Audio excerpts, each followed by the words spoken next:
క్రీస్తునందు ప్రియమైన దేవుని వాళ్ళరా, మీ అందరికీ మన ప్రభువును ప్రియరక్షకుడినైన యేసుక్రీస్తు వారి పరిశుద్ధమైన నామంలో నా ప్రత్యేకమైన వందనములు, శుభములు తెలియజేస్తున్నాను. ఇంకా ఏమాత్రం ఆలస్యం చేయకుండా మనందరం కలిసి మంచి పాఠాన్ని నేర్చుకుందాం. యవనస్తుల సదస్సు, యూత్ మీటింగ్. యవనస్తుల గురించి ప్రత్యేకంగా మనము నేర్చుకోవాల్సిన అవసరం ఉంది. యవనులైనటువంటి వారు దేవుని సన్నిధిలో ఏ విధంగా వారి జీవితాలని సరిచేసుకోవాలి, ఏ విధంగా దేవుని కొరకు వాడబడాలి అన్నది మనము నేర్చుకోవాల్సిన అవసరం ఉంది. ఎందుకు ప్రత్యేకించి యవనస్తులకు ఒక మేలుకొలుపుగా మనం పాఠం నేర్చుకోవాల్సి ఉంది. యవనస్తులు నిద్రావస్థలో ఉన్నారా? యవన కాలము వారి జీవితంలో వారికి ఇవ్వబడినటువంటి బహుమానాన్ని వారు ఎలా ఉపయోగిస్తున్నారు? మనము అన్నీ పరీక్షించాలి. పరీక్షించాక ఏది మేలైనదో దాన్ని చేపట్టాలి. తెస్సలోనికీయులకు రాసినటువంటి మొదటి పత్రిక 5వ అధ్యాయము 21వ వచనం చదువుదాం. తెస్సలోనికీయులకు రాసినటువంటి మొదటి పత్రిక 5వ అధ్యాయము 21వ వచనం. సమస్తమును పరీక్షించి మేలైన దాన్ని చేపట్టుడి. ఇక్కడ చాలా చక్కటి విషయాన్ని పౌలు గారు జ్ఞాపకం చేశారు. సమస్తమును పరీక్షించండి, మేలైన దాన్ని చేపట్టండి. సమస్తాన్ని ఎందుకు పరీక్షించాలి అని అంటే, అందులో ఏది మేలైందో తెలుసుకోవటానికి. పరీక్ష చేయకపోతే ఏది మేలైందో ఏది మేలైంది కాదో మనకు తెలీదు. అన్నిట్లో మనం పరీక్షలు చేస్తూ ఉంటాం. ప్రతి దాన్ని మనం పరీక్ష చేస్తుంటాం. అందులో ప్రత్యేకించి మన శరీరానికి అవసరమైన వాటి గురించి మనం ప్రత్యేకమైన శ్రద్ధను కలిగి వాటన్నిటినీ దగ్గరుండి చూస్తుంటాం. పరిశోధన చేశాక అప్పుడు ది బెస్ట్ వన్ ఏంటనేది, అందులో మేలైనది ఏంటనేది, మనకు మేలు కలిగించేది ఏంటన్నది తెలుసుకొని అప్పుడు దాన్ని చేపడుతుంటాం. అలాగే సమస్తమును పరీక్షించి మేలైన దాన్ని చేపట్టండి అంటున్నాడు. అంటే మనల్ని మేలు కొలిపేది, మనకు మేలైనది, మనకు మేలు కలిగించేదేదో మనం దాన్ని చేపట్టాలి. కొరింథీయులకు రాసినటువంటి 2వ పత్రిక 4వ అధ్యాయము 4వ వచనం.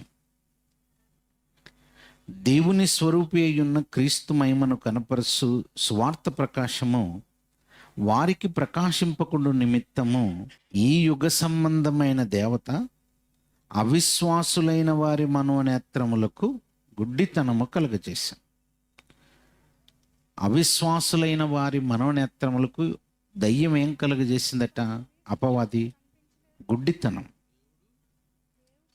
వాళ్ళని ఓ నిద్రలోనికి, అంటే ఏం తెలియని స్థితిలోనికి తీసుకెళ్ళిపోయిందట.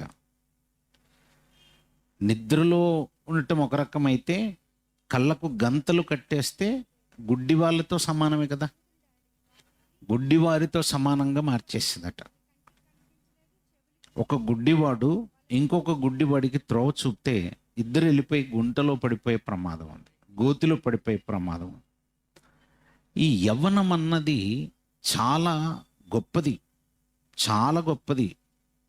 దాన్ని దేవుడు మనిషికి వరంగా ఇస్తున్నాడు. ప్రారంభం నుంచి యవ్వనం అంటే దేవుడికి చాలా ఇష్టం.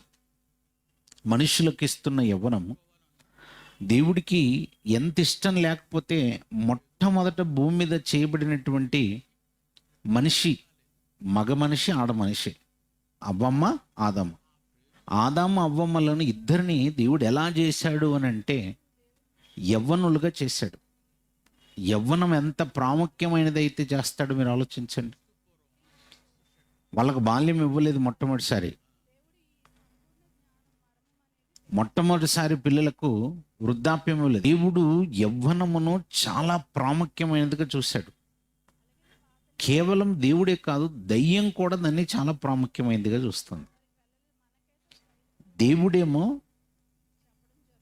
తన కొరకు మనిషి తాను కోరుకున్నట్టుగా బ్రతకాలని చూస్తుంటే, అపవాది కూడా తాను తెలివిగా దారి మళ్లించి తన ఆలోచనలు నెరవేర్చుకుంటూ మనిషిని మోసం చేయటానికి చూస్తున్నాడు.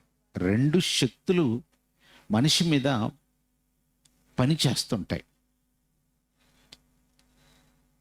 కళ్ళకి గంతలు, గుడ్డితనం కలగజేసేసి, అంటే మాంసపు నేత్రాలు, ఈ మానవ నేత్రాలు ఏవైతున్నాయో బాగా పనిచేస్తాయి.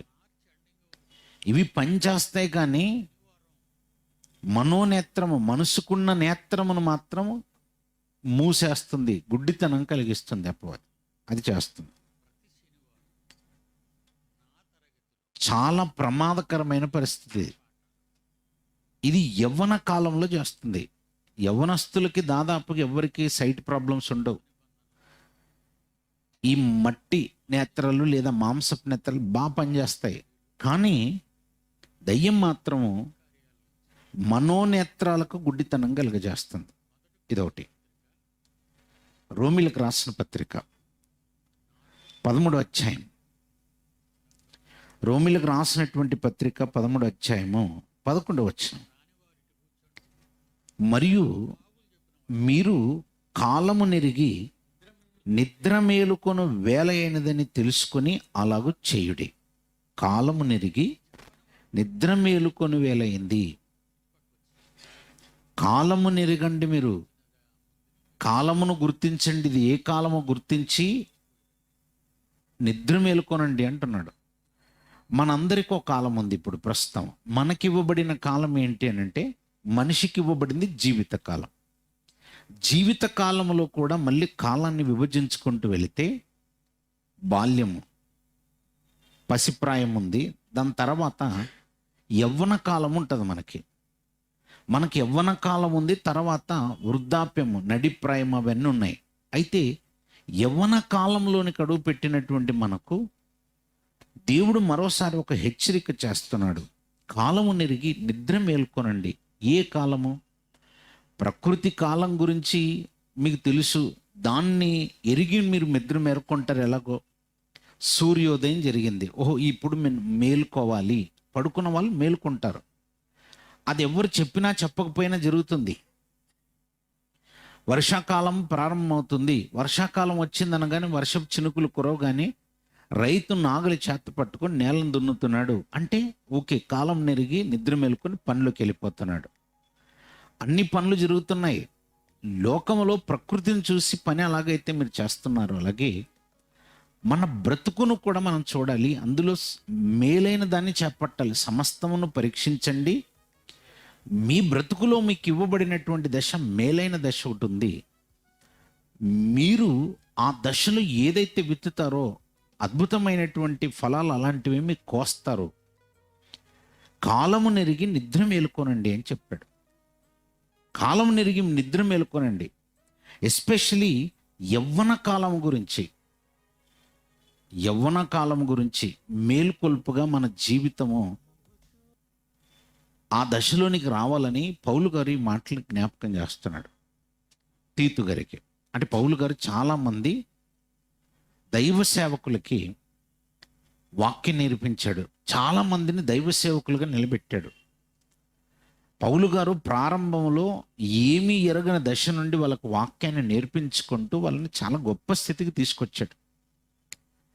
అలా తీసుకొచ్చిన తర్వాత వాళ్ళకి మెలకువలు నేర్పించాడు, అనుభవ పాఠాలు నేర్పించాడు, మాదిరి పాఠాలు నేర్పించాడు. ఆత్మీయంగా ఎదుగుదలకు ఏవి అవసరం వాటన్నిటినీ ఎన్ని కోణాల్లో చెప్పాలో అన్ని కోణాల్లో ఆయన ఎలా ప్రయత్నించాలో అన్ని ప్రయత్నాలు చేశాడు. చేస్తూ అందులో భాగంగా తీతు గారికి ఒక మాట రాస్తున్నాడు. తీతు గారికి రాసిన పత్రిక. తీతు గారికి పత్రిక రాస్తూ పౌలు గారు యవనస్తుల గురించి జ్ఞాపకం చేస్తున్నాడు. వృద్ధుల గురించి చెప్తాడు, యవనస్తుల గురించి చెప్తాడు, యవన స్త్రీల గురించి చెప్తాడు, వృద్ధ స్త్రీల గురించి చెప్తాడు, అన్నిటి గురించి చెప్తూ వస్తున్నాడు. మన కుటుంబాలలో అన్ని దశల వాళ్ళు ఉంటారు, అన్ని దశల వాళ్ళు ఉంటారు. అందులో ప్రత్యేకించి యవనస్తులు, యవనులు ఉంటారు, యవనస్తురాండ్లు. వాళ్ళ గురించి చెప్తూ 2వ అధ్యాయము 6వ వచనం, దానికంటే ముందు 2వ అధ్యాయం 1వ వచనం చదువుదాం. 2వ అధ్యాయము 1వ వచనం, తీతు గారికి రాసినటువంటి పత్రిక 2వ అధ్యాయము 1వ వచనం. నీవు హితబోధకు అనుకూలమైన సంగతులను బోధించుము. ఏం బోధించమన్నాడండి? హితబోధకు అనుకూలమైన సంగతులు అంటే మనిషి జీవితము హితంగా ఉండాలి, మంచిదిగా ఉండాలి, సద్మార్గంలో ఉండాలి. అంటే ఆ హితానుసారంగా వాళ్ళు వెళ్ళాలి అని అంటే, వాళ్ళు దేవుడు కోరుకున్నట్టుగా వాళ్ళ జీవితాలు ఉండాలంటే హితబోధకు అనుకూలమైన సంగతులు. హితబోధకు వ్యతిరేకమైన సంగతులు కూడా ఉంటాయి సుమా. హితబోధకు అక్రమమైన సంగతులు ఉంటాయి సుమా. హితబోధానుసారమైనవి కానివి కూడా ఉన్నాయి. అలాంటివి బోధించొద్దు. హితబోధ మీకు బాధ అనిపించవచ్చు, కొన్ని బాధ అనిపిస్తాయి. అంత మాత్రాన దైవ సేవకుడు వాటిని బోధించకుండా ఉండకూడదు, బోధించాలట, మానకూడదు, ఖచ్చితంగా చెప్పాలి. డాక్టర్ దగ్గరికి వెళ్ళినప్పుడు మనం చేసే తప్పును నిర్మోహమాటంగా డాక్టర్ చెప్తాడు, ఇది తప్పు, దీనివల్ల మీకు ఫలానా రోగం వచ్చేసింది, మీరు ప్రమాదంలో ఉన్నారు. తర్వాత మనం ఏడ్చే కన్నా ముందుగానే, అవకాశం ఉన్నప్పుడే, జీవితాన్ని సరి చేసుకోవడానికి అవకాశం ఉన్నప్పుడే మనం ఈ విషయాలను విని నేర్చుకోవాలి. గద్దిస్తూ బుద్ధి చెప్పే అవకాశం ఉన్నప్పుడు గద్దించాలి, బుద్ధి చెప్పాలి. ఇదిగో హితబోధకు అనుకూలమైన సంగతులు బోధించు అని చెప్పుకుంటూ వృద్ధుల గురించి చెప్తాడు, స్త్రీల గురించి చెప్తుంటాడు. అందులో వృద్ధ స్త్రీల గురించి చెప్తాడు, యవన స్త్రీల గురించి చెప్తుంటాడు, భార్య గురించి, భర్త గురించి, ఈ విషయాలన్నీ చెప్పుకుంటూ 6వ వచనానికి వచ్చాక, అటువలెనే స్వస్థ బుద్ధి గలవారై ఉండవలెనని యవన పురుషులను హెచ్చరించుము. ఎవరిని హెచ్చరించుము? యవన పురుషులను హెచ్చరించుము. అలాగని యవన స్త్రీలను హెచ్చరించొద్దని కాదు, యవ్వనంలో ఉన్న వాళ్ళకి హెచ్చరించు అని అంటున్నాడు. హెచ్చరిక అవసరమా? హెచ్చరికలు చాలా అవసరం. హెచ్చరిక హోర్డింగ్స్ అప్పుడప్పుడు మీరు చూడండి, హైవేలో ప్రయాణం చేసినప్పుడు పెద్ద పెద్ద అక్షరాల్లో రాసిపెట్టి ఉంటారు, ఎర్రటి అక్షరాలతో రాసిపెట్టి ఉంటారు. హెచ్చరిక అనగానే అది చాలా ప్రమాదము, దాన్ని ఖచ్చితంగా మనము పాటించాలి. ఆ హెచ్చరికలను గనక మనం తెలుసుకోలేకపోతే ప్రమాదంలో మనమే పడతాం. దాని గురించి హెచ్చరించాలి నాయన నువ్వు అంటున్నాడు. దైవ సేవకుడు హెచ్చరించాల్సిన అవసరం ఉంది. కుటుంబాల గురించి హెచ్చరిక చేయాల్సిన అవసరం ఉంది. ఆ కుటుంబంలో ప్రత్యేకించి యవన స్త్రీల గురించి, యవన పురుషుల గురించి హెచ్చరికలు చెప్పాల్సిన అవసరం ఉంది. ఆ హెచ్చరికలు యవనస్తులు కూడా స్వీకరించవలసిన అవసరం ఉంది. వాటిని తెలుసుకోవాల్సినటువంటి అవసరం ఉంది. లేకపోతే వాళ్ళు ప్రమాదంలో ఉంటారు. మీరు ఎవరైనా మీకు తెలిసినటువంటి ఒక నమ్మకమైన సువార్థికుడు, దైవ సేవకుడు, ఓ దైవజనుడు మీకు ఎవరైనా తెలిసిన వాళ్ళు ఉంటే వాళ్ళని ఇలాంటి ప్రశ్నలు అడగండి. ఎలాంటివి? నంబర్ 1, అయ్యా మీ సంఘములో మీరు సావాసంలో ఉన్నప్పుడు మీరు ప్రభు బల్లను వాళ్ళందరికీ అందజేస్తుంటారు కదా, ఆ ప్రభు బల్లలో ఎక్కువ ఎవరు పాల్గొంటుంటారో, ఎవరు ఎక్కువగా పాల్గొరు, ఎలాంటి వారు చెయ్యి వేస్తారు, ఎలాంటి వారు చెయ్యి వేయరు అని అడగండి. మీరు అడగండి. సంఘాలన్నిటిలో ఇలాంటి హెచ్చరికల గురించి మీరు గుర్తు చేస్తూ అలాంటి వాళ్ళని తెలుసుకోవాలనుకుంటే ఇదిగో ఇలా అడిగి చూడండి, ఏం ఆన్సర్ వస్తుంది చూడండి. 2వ ప్రశ్న, సంఘములో వాక్యం విని నమ్మి బాప్తిసం పొంది రక్షణలోనికి అడుగుపెట్టిన వారి జాబితాలో ఎక్కువగా ఎవరున్నారు, ఎక్కువగా ఎవరు లేరు? ఎలాంటి వయసు వారు ఎక్కువగా వాక్యమును విని నమ్మి బాప్తిసం పొంది రక్షణలోనికి వచ్చారు? ఎలాంటి వారు వచ్చారు, ఎలాంటి వారు రాలేదు? అంటే ఏ వయసు వారు రాలేదు? ఇది అడగండి. మీకు తెలిసిన దైవ సేవకుల దగ్గరికి వెళ్ళి ఇవన్నీ అడగండి, చూద్దాం. ప్రతి ఆదివారం నాడు ఆరాధనకు ఎవరు సక్రమంగా వస్తున్నారు, ఎవరు సక్రమంగా రావట్లేదు? ఎలాంటి వారు, ఏ వయసు వారు సక్రమంగా రావటం లేదు? ఇది అడగండి. ఒకవేళ వారంలో జరిగేటువంటి బైబిల్ స్టడీస్ కావచ్చు, బైబిల్ తరగతులను ఏమన్నా ఏర్పాటు చేస్తే, సభలు ఏర్పాటు చేస్తే, సెమినార్లు ఏర్పాటు చేస్తే, ఏదో ఒక మీట్, ఏదో ఒక కాంగ్రిగేషన్ మీరు కూడుకోవడానికి ఏర్పాటు చేసినది ఏమన్నా ఏర్పాటు చేస్తే ఎవరు ఎక్కువగా వస్తున్నారు, ఎవరు ఎక్కువగా రావట్లేదు? ఏ వయసు వాళ్ళు హాజరవుతున్నారు, ఏ వయసు వాళ్ళు హాజరవ్వట్లేదు? అడగండి. ప్రతి దానికి వయసు అనేది ఖచ్చితంగా మెన్షన్ చేసి అడగండి, చూద్దాం. మీరు ఖచ్చితంగా అడగండి, చూద్దాం. అసలు ఆ బైబిల్ స్టడీ అంటే ఇష్టపడని వాళ్ళు ఎవరు అడగండి, చూద్దాం. ఏ వయసు వాళ్ళు ఇష్టపడట్లేదు అడగండి, చూద్దాం. ఏదైనా దైవ సేవకులు హెచ్చరిస్తున్నప్పుడు, ఖండిస్తున్నప్పుడు, బుద్ధి చెప్తున్నప్పుడు అసహించుకునేవారు ఏ వయసు వారు అడగండి, చూద్దాం. ఏ వయసు వారు స్వీకరించడానికి ఇష్టపడట్లేదు అడగండి, చూద్దాం. ఎవరికి ఆ మాటలు గిట్టట్లేదు అడగండి, చూద్దాం. ఎవరు వాటిని అసహించుకుంటున్నారు అడగండి, చూద్దాం.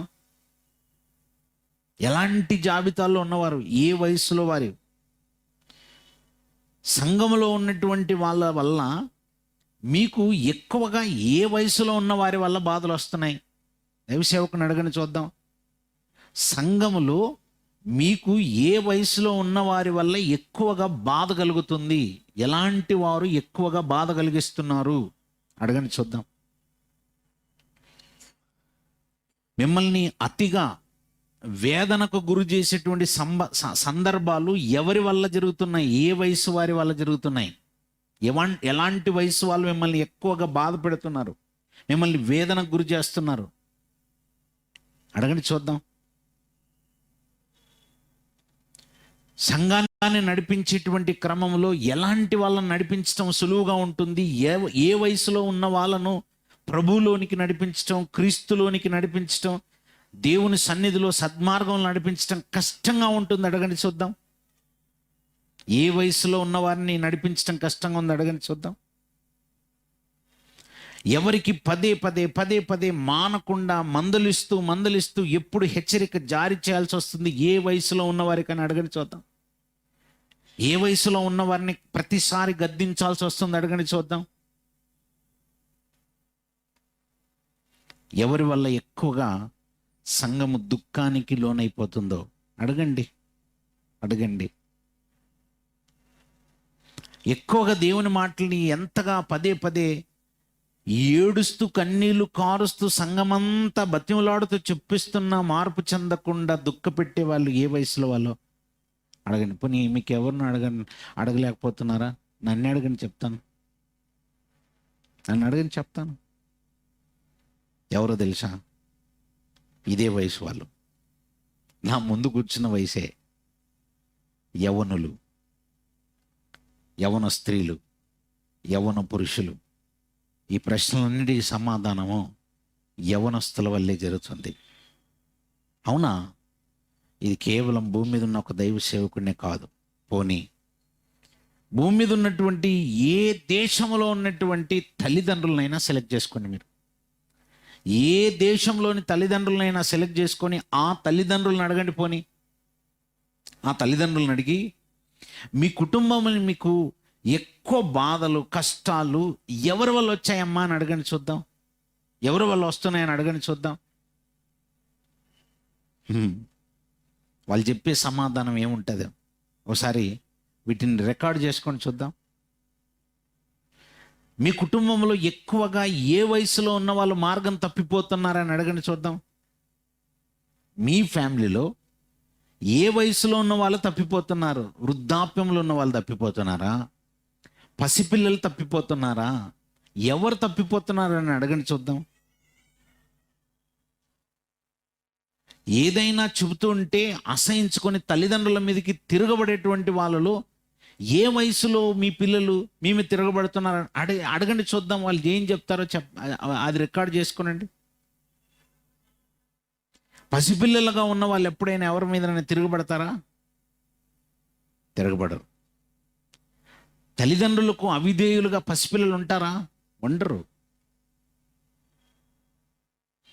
తరచుగా తల్లిదండ్రులను బాధ పెట్టే కార్యక్రమాల్లో భాగంగా బహిరంగంగా ఎవరు ఏం చేస్తారో చూద్దామని కాళ్ళు ఎగరేసుకొని ఎవడేం చేయలేడనని బహిరంగ పాపాలు చేసేవాళ్ళు ఏ వయసులో వాళ్ళు మీరు తల్లిదండ్రులను అడగని చెప్తారు.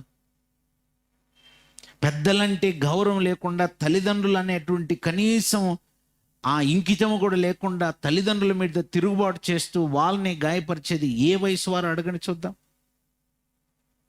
మళ్ళీ ఆన్సర్ ఏమొస్తుంది తెలుసా? యవ్వనులు. యవ్వనమే. ఎందుకు పౌలు గారు కాలము నెరిగి నిద్ర మేలుకోండి అన్నాడు? యవ్వనులను హెచ్చరించు అని ఎందుకు చెప్పారనుకున్నారు?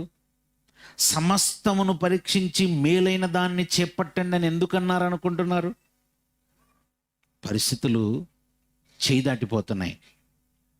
చాలా ప్రమాదాల్లో ఉంటుంది యవ్వనుల యొక్క దశ. చాలా ప్రమాదంలోకి వెళ్ళిపోయింది. పోనీ తల్లిదండ్రులు కాబట్టి పిల్లల మీద అతి జాగ్రత్త వల్ల ఈ విధంగా ఇవన్నీ చూస్తారులేండి అని అనుకుంటున్నారా? లోకంలో న్యాయమూర్తులు ఉన్నారు, లోకంలో పోలీస్ డిపార్ట్మెంట్ వారు ఉన్నారు, భద్రతా వ్యవస్థగా పనిచేస్తున్నటువంటి వాళ్ళు ఉన్నారు కదా. ఏ న్యాయమూర్తి దగ్గరికైనా వెళ్ళి, లేదంటే ఒక పోలీస్ ఆఫీసర్ దగ్గరికైనా వెళ్ళి, ఏంటి మీరు తరచుగా లోకంలో జరుగుతున్నటువంటి అనేక విషయాలతో మీరు ఇంటరాక్ట్ అవుతుంటారు కదండి, మీరు చెప్పండి, మీ దృష్టికి వచ్చినటువంటి వాటిలో రాత్రి కాలంలో నైట్ క్లబ్బులకు తిరిగేవారు, బార్లకు తిరిగేవాళ్ళు, పబ్బులని, రెస్టారెంట్లని, ఇలా పిచ్చి పిచ్చిగా తిరిగేటువంటి వాళ్ళు ఏ వయసు వాళ్ళు తిరుగుతుంటారో మీకు ఎక్కువగా ఏ వయసు వాళ్ళు పట్టబడతారని అడగండి. ఏ వయసులో ఉన్న వాళ్ళు పట్టబడుతున్నారో అని అడగండి. వీధుల్లో అప్పుడప్పుడు గొడవలు జరుగుతుంటాయి. రాత్రి అనగా పగలనక గొడవలు, ఒక మూట మీదకి ఇంకో మూట, ఒక గ్యాంగ్ మీదకి ఇంకో గ్యాంగ్, ఇలా గొడవలు అని జరుగుతుంటాయి కదా. అందులో ఏ వయసు వాళ్ళు ఉంటారని అడగండి చూద్దాం. రౌడీలుగా, గోండాలుగా చలమణిలో ఉన్నటువంటి వాళ్ళ గురించి మీరు ఎప్పుడు కేసులు ఫైల్ చేయటం, ఆ గొడవలు ఇవన్నీ చూస్తుంటారు కదా. ఆ రౌడీలు, గూండాలని మీరు ఏవేవైతే చూస్తుంటారు, రికార్డ్స్ చేస్తుంటారో ఆ రికార్డ్స్లో ఎక్కువగా ఏ వయసు వాళ్ళు ఉన్నారని అడగండి. తాగుబోతులుగా, తిరుగుబోతులుగా, అల్లరి మూకలుగా, గొడవలు చేసే వాళ్ళుగా, దొంగతనాలు, దాడులు, ఇలాంటివన్నీ ఏ వయసులో ఉన్నటువంటి వాళ్ళ వల్ల జరుగుతున్నాయి అడగండి.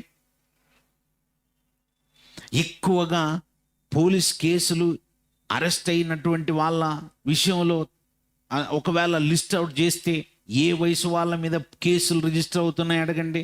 ఇప్పటికీ గుట్టలుగా పేరుకుపోయినటువంటి వాటిలో ఏ వయసు నుంచి ఏ వయసులో ఉన్నటువంటి వాళ్ళ మీద ఎక్కువగా కేసులు రికార్డ్ అయి ఉన్నాయి? మొత్తం దేశవ్యాప్తంగా అడగండి, ప్రపంచవ్యాప్తంగా అడగండి. పోనీ ప్రపంచవ్యాప్తంగా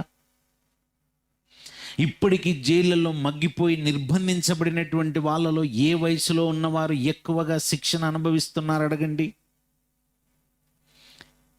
ఎవరిని ప్రతినిత్యం కనిపెట్టుకొని ఉండాల్సినటువంటి పరిస్థితి ఏర్పడి, వీళ్ళు ప్రమాదం, వీళ్ళ వల్ల దేశానికి ప్రమాదం, వీళ్ళ వల్ల కుటుంబాలకు ప్రమాదం, వీళ్ళ వల్ల సమాజానికి ప్రమాదం అని ఎవరిని మీరు కనిపెట్టుకొని ఉండాల్సి వస్తుందని అడగని చూద్దాం. అది రాజకీయాలు కావచ్చు, వ్యాపారాలు కావచ్చు, లోకంలో ఏ రంగాన్నైనా మీరు తీసుకునండి. ఏ రంగాన్ని చూస్తున్నా అందులో ఎక్కువగా బాధ కలిగించేది క్రిమినల్స్గా ఎవరి రికార్డులో ఉంటున్నారు. ఈ రికార్డ్స్ అన్ని చెక్ చేస్తే మళ్ళీ వచ్చే సమాధానం ఏంటి తెలుసా? యవ్వనులు. ఇప్పుడు చెప్పండి, ఇన్ని రకాలు మనం ఇప్పుడు పరీక్షించి మేలైన దాన్ని చేపట్టడంటే తెలుసుకోండి. మరి మంచిదేదో తెలుసుకొని దాన్ని చేపడితే నీకే మేలు అంటున్నాడు కదా. మేలు కొలిపే మాటలు దేవుడు మనకి ఎప్పుడు తెలియజేస్తూ ఉంటాడు. ప్రమాదములో పడిపోకుండా మన జీవితాలు సద్మార్గంలోనికి వెళ్ళటానికి దేవుడు ఎప్పుడు మనల్ని మేలుకొల్పుతూ ఉంటాడు. నిజంగా ఈరోజు ఈ యూత్ మీటింగ్ వచ్చినటువంటి మీరందరూ భాగ్యవంతులు. ఈ మాటలు విన్న తర్వాత ఇక మీదటైనా మన కుటుంబాల్లో యవ్వన దశలో ఉన్నటువంటి మనము కావచ్చు, మనతోటి వారు ఎవరైనా కావచ్చు, అది మన తమ్ముళ్ళో, మన చెల్లెళ్ళో, మన అన్నలో, మన అక్కలో, మన గర్భాన పుట్టినటువంటి పిల్లలో ప్రతి ఒక్కరిని మనము కాపాడుకోవాల్సిన అవసరత ఎంతైనా ఉంది. ఎందుకంటే ప్రపంచంలో ఎక్కువ ప్రమాదంలో ఎవరున్నారంటే యవ్వనులు. యవ్వన దశలో ఉన్నటువంటి వారే ఎక్కువ ప్రమాదంలో ఉన్నారు. అలాగని పోని బాగా ఉన్నత స్థితిలో కోటీశ్వరులుగా ఉన్నటువంటి వాళ్ళ కుటుంబాలు బాగానే ఉన్నాయనుకుంటే వారిని అడగండి, వారు చెప్పే సమాధానం కూడా ఒక్కటే. మా కుటుంబంలోని మా పిల్లలు మా మాట వినకుండా డ్రగ్స్కి బానిసలైపోయిన వాళ్ళు ఉన్నారు, తిరుగుబోతులుగా తాగుబోతులుగా విచ్చలవిడి జీవితాల్లో ఉంటున్నారని అక్కడి నుంచి వచ్చే సమాధానం అది. ఏ వర్గం నుంచైనా, ఏ మూల నుంచైనా, కూటికి గతి లేని వాడైనా, కోటీశ్వరుడైనా ప్రతి ఒక్కరి నుంచి వచ్చేటువంటి సమాధానం ఏంటంటే, మా కుటుంబంలో యవ్వనులు, యవ్వన దశలో ఉన్నవారు, యవ్వనస్తులు పాడైపోయారన్న మాట చెప్తారే తప్ప, ప్రమాదములో ఉన్నారన్న మాట చెప్తారు తప్ప, వీరు చాలా డేంజర్ జోన్లో ఉన్నారని చెప్తారే తప్ప, ఎవరైనా సేఫ్గా ఉన్నారు, బాగున్నారన్నట్టుగా ఎక్కడి నుంచైనా మనకు సమాధానాలు వస్తున్నాయా? రావట్లేదంటే దాని అర్థం ఏంటి తెలుసా? మొత్తం యవ్వనం మీద అపవాది కొరడా జులిపిస్తున్నాడు. యవ్వనస్తుల మీద టార్గెట్ చేశాడనమాట. పసిపిల్లలు ఎలాగో దేవుని కొరకు ఉపయోగపడే పరిస్థితి కనబడట్లేదు, దేవుని పనిలో వాళ్ళు వాడబడే పరిస్థితి లేదు.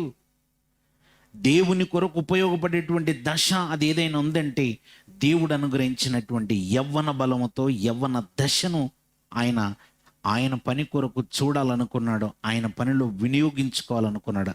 ఆ దశ మీదే అపవాది దెబ్బ కొడుతుంది. ప్రత్యేకించి యవ్వన కాలంలో ఉన్నటువంటి వాళ్ళు ఆ యవ్వనమును బట్టి, వారికి ఉన్నటువంటి బలమును బట్టి, వాళ్ళకు ఉన్నటువంటి అందచందాలను బట్టి, వారికి ఉన్నటువంటి చక్కటి సౌందర్యమును బట్టి, వారికి ఉన్నటువంటి వాళ్ళ చుట్టూ ఉన్నటువంటి పరిస్థితులన్నిటిని బట్టి, వారికి ఉన్నటువంటి వనరులను బట్టి, వాటిని చేజిక్కించుకుంటానన్నటువంటి ధైర్యమును బట్టి, శక్తిని బట్టి, వారి తెలివితేటలను బట్టి, వారికి ఉన్నటువంటి బుద్ధి వివేకమును బట్టి, వీటన్నిటిని బట్టి వాళ్ళు ఏం చేస్తుంటారంటే అతిశయపడుతుంటారు.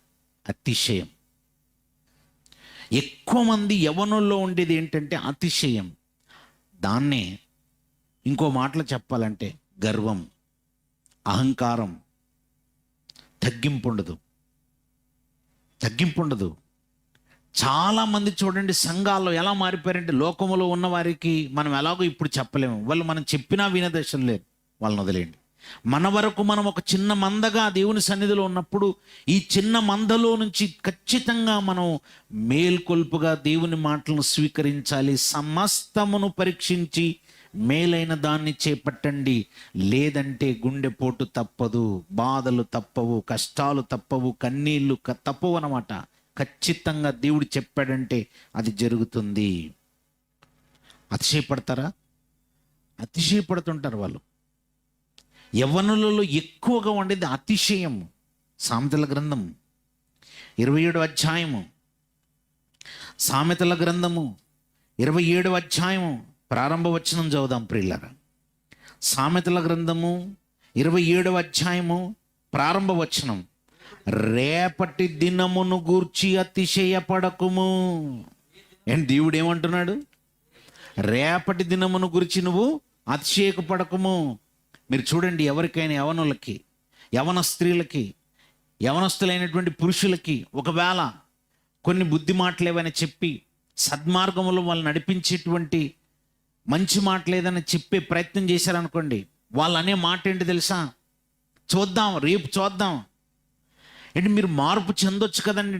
చూద్దామండి, ఇంకా సమయం ఉందండి, నాకు ఇంకా 4 రోజులు ఉంది అన్నట్టుగానే మాట్లాడుతుంటారు. రేపు చూద్దాం, అప్పుడే మార్పు చెందాలా అంటే, అప్పుడే దేవుని కొరకు పనిచేయాలా, ఇంకా తర్వాత చూద్దాం అంటే, ఈ దశనంతా మనం దేని కొరకు అనుకుంటున్నారు మనలో చాలామంది అంటే, మన చుట్టూ ఉన్నటువంటి వాళ్ళు, ఓహో ఈ దశ ఇది నా కొరకు ఇవ్వబడింది, లోకంలో ప్రతి దాన్ని నేను అనుభవించడానికి ఇవ్వబడింది, సుఖపడడానికి ఇవ్వబడింది, నేను ఇప్పుడు ఆనందపడడానికి ఇవ్వబడింది అనుకొని అందుకే దాన్ని ఆ దశని ఏమని ఎంజాయ్ చేస్తుంటారంటే లెట్ us ఎంజాయ్. ఈ యవ్వనాన్ని మనం ఎంజాయ్ చేద్దాం. ఇతరులతో మాట్లాడుకునే మాటలు ఎలా ఉంటాయంటే ఎంజాయ్ చేద్దామని మాట్లాడుకుంటుంటారు వారు. మనం సంతోషపడదాం అంటే ఇప్పుడు సంతోషపడకపోతే మనం ఎప్పుడు సంతోషపడతాం అంటుంటారు. ఈ దశలో సంతోషపడకపోతే మనం ఏ దశలో సంతోషపడతాం? వృద్ధాప్యంలోకి వెళ్ళిపోయిన తర్వాత మనం ఏమైనా సంతోషపడతామా? అప్పుడేమైనా చేయగలమా? ఇప్పుడే కదా, కాళ్ళలో చేతుల్లో బలం ఉన్నప్పుడే కదా, సత్తు ఉన్నప్పుడే కదా, ఇప్పుడే మనం ఎంజాయ్ చేయాలి అని మాట్లాడుతుంటారు. అంటే యవన దశ అనగానే వీళ్ళు ఏమనుకుంటున్నారంటే ఎంజాయ్ చేయడానికి అనుకుంటున్నారు. జాగ్రత్తగా పాఠం వినండి, చాలా జాగ్రత్త. మీరు చాలా డేంజర్ జోన్లో ఉన్నారు. యవనస్తులైనటువంటి వాళ్ళు చాలా ప్రమాదంలో ఉన్నారు. మామూలు ప్రమాదం కాదు, చాలా పెద్ద ప్రమాదంలో ఉన్నారు. అది ఎంత పెద్ద ప్రమాదం అంటే అపవాది టార్గెట్ చేసిందే యవ్వనాన్ని అని చాలా మందికి తెలియట్లేదు. యవ్వనాన్ని టార్గెట్ చేసింది. అందుకే చాలా మందిలో ఏమొచ్చేసిందంటే అతిశయం. చూద్దాం, రేపు ఎంజాయ్ చేద్దాం, ప్రతి దినము ఎంజాయ్ చేద్దాం అనుకుంటున్నారు. రేపటి దినమును గూర్చి అతిశయపడకు, ఎందుకంటే రేపేమి సంభవించునో నీకు తెలియదు కదా. తెలియని దాని గురించి ఎందుకు అసలు అంత అతిశయపడుతున్నావేంటి? ఏ దినమున ఏది సంభవించునో నీకు తెలియదు కదా. ఏ దినమున ఏది సంభవించునో మీకు తెలియదు కదా. అంటే వాళ్ళకున్న ధైర్యం ఏంటంటే నా యవ్వనము, నేను ఉంటానులే, ఇంకో 4 రోజులు ఉంటానులే, ఇంకో 10 రోజులు ఉంటానులే, 10 ఏళ్ళు ఉంటాను, ఇంక 20 ఏళ్ళు ఉంటానని లెక్కలేసుకుంటున్నాడు. రేపటిని గురించిన అతిశయం.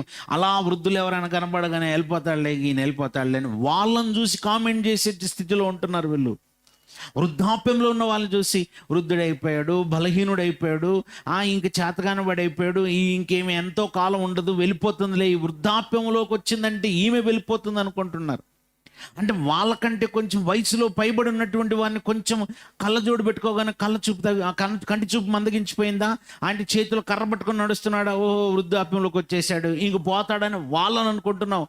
వాళ్ళు పోతారని నీకెవరు చెప్పారు? అంటే నువ్వు ఇక్కడ పర్మనెంట్గా ఇక్కడే ఉంటావా? యవన కాలంలో ఉన్నటువంటి నీవు ఇక్కడే స్టిక్ అయిపోయి ఉంటావు అనుకున్నావా? రేపేమి సంభవించునో నీకు తెలియదు. దావీదు ఉన్నాడండి, దావీదు భక్తుడే, కానీ దావీదు గారి కంటే ముందుగానే అమ్నోను వెళ్ళిపోయాడు, అబ్షాలోం వెళ్ళిపోయాడు. భక్తుని కుటుంబంలోని ఆయన కంటే ముందే ఆయన పిల్లలు వెళ్ళిపోయారు. జాగ్రత్త. భక్తుల కుటుంబాల్లో నుంచే ఆయన కంటే ముందు ఆయన పిల్లలు వెళ్ళిపోయినప్పుడు నీకంటే ముందు నీ కుటుంబంలో ఉన్న నీ పిల్లలు వెళ్ళిపోరని నీవెందుకు అనుకుంటున్నావు? అలాగని మీ తల్లిదండ్రుల కంటే ముందే నీ వెళ్ళిపోవని నీకెవరు చెప్పారు? నీ లెక్క దేవుడు భూమి మీద ముగించేస్తే నువ్వు ఎప్పుడైనా వెళ్ళిపోవాల్సిందే. తల్లిదండ్రులున్నా నువ్వు వెళ్ళిపోవాల్సిన పరిస్థితి ఉంటే వెళ్ళిపోతావు. జాగ్రత్త. అలాగని అబ్షాలోము తర్వాత చావాలి కదండి, అమ్నోను తర్వాత చావాలి కదండి, తర్వాత చావాలని రూల్ ఏమైనా నువ్వు సిద్ధం చేసావా? నువ్వు పెట్టావా? నువ్వు రూల్స్ పెట్టడానికి నువ్వెవరు? అసలు నువ్వు క్రియేట్ చేయలేవు. దేవుడు మనిషికి ఇచ్చిన ఆయుష్కాలంలో ఎవరైనా ఎప్పుడైనా వెళ్ళిపోతారు. యోబు గారు ఉన్నారు, కానీ 10 మంది పిల్లలైన ముందే వెళ్ళిపోయారు. యవనులైనటువంటి పిల్లలు ముందుగానే వెళ్ళిపోయారు. అంటే ఆ పిల్లల లాంటి పిల్లల జాబితాలో మీరు ఒకవేళ ఉంటే మీరే వెళ్ళిపోతారేమో, మీ తండ్రే ఉంటాడేమో, మీ తల్లే ఉంటుందేమో భూమి మీద. అలా ఎందుకు అనుకోవట్లేదు? దేని గురించి అతిశయము? అతిశయపడకూడదు మనము. నేనేదో ఎక్కువ కాలం బ్రతుకుతాను, నా ముందున్నవాడు తక్కువ కాలం బ్రతుకుతారన్నటువంటి అతిశయం మీలో ఏమైనా ఉంటే జాగ్రత్త. మీరు తప్పుగా ఆలోచిస్తున్నారు. యవ్వనం అనగానే నేను ఎక్కువ కాలం బ్రతుకుతానని ఎవరు చెప్పారు? తప్పుడు ఆలోచనలు, తప్పుడు సిద్ధాంతాలతో ఉందన్నమాట లోకం. జాగ్రత్త పడాలి. ఇక్కడ రేపటిని గురించి అతిశయపడదామని చెప్పేసి అతిశయపడ్డాడండి ఒకడు. యేసుక్రీస్తు వారు చెప్పారు, ఒకడికి విస్తారంగా పంట పండింది. విస్తారంగా పంట పండగానే ఇంక పంటను కొయ్యలేదు, ఆ పంటను తూర్పారబట్టి దుల్లగొట్టలేదు. అలా దుల్లగొట్టకుండా తూర్పారబట్టకుండా ఉన్నటువంటి ఆ పంటను చూసేసి మాట్లాడుకోవడం స్టార్ట్ చేశాడు. మాట్లాడుకుందాం అనుకుంటున్నాడు, తన మనసుతో చెప్పుకుంటున్నాడు. ఏమని చెప్పుకోండి, చూడండి రా, చూడండి.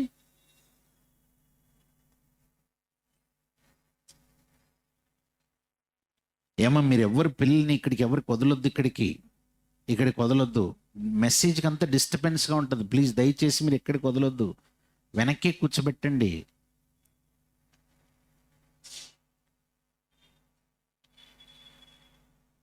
వాడికి విస్తారంగా పంట పండుగని ఇంకా కొయ్యలేదండి, పంటను దుల్లగొట్టలేదండి, బస్తాల్లోకి ఇంకా అసలు నింపలేదండి, బస్తాలకు నింపలేదు, దొల్లగొట్టలేదు, ఏం చేయలేదు. వీడి ఆలోచనలు ఎలా ఉన్నాయి తెలుసా?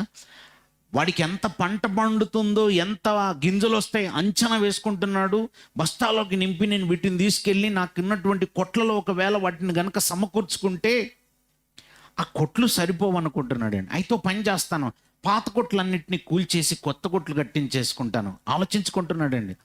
అలా కొత్త కొట్లు కట్టించేసుకున్న తర్వాత కొట్లలో మొత్తం ఈ ధాన్యం అంతా తీసుకెళ్ళిపోయి సమకూర్చుకున్న తర్వాత అప్పుడు నేను మాట్లాడతాను. ఏమని? ఆ మనసుతో మాట్లాడుకుంటానంట, నా ప్రాణముతో ప్రాణమా, నీకు అనేక సంవత్సరములకు విస్తారమైన ఆస్తి సమకూర్చబడినది. ఒకవేళ అవి బియ్యమే అనుకోండి, ఒకవేళ అవి గోధుమలే అనుకోండి. గోధుమలు ఎన్ని సంవత్సరాలు తింటావు? అనేక సంవత్సరాలు తింటావా? ఒక 4-5 సంవత్సరాలు తినగలవా?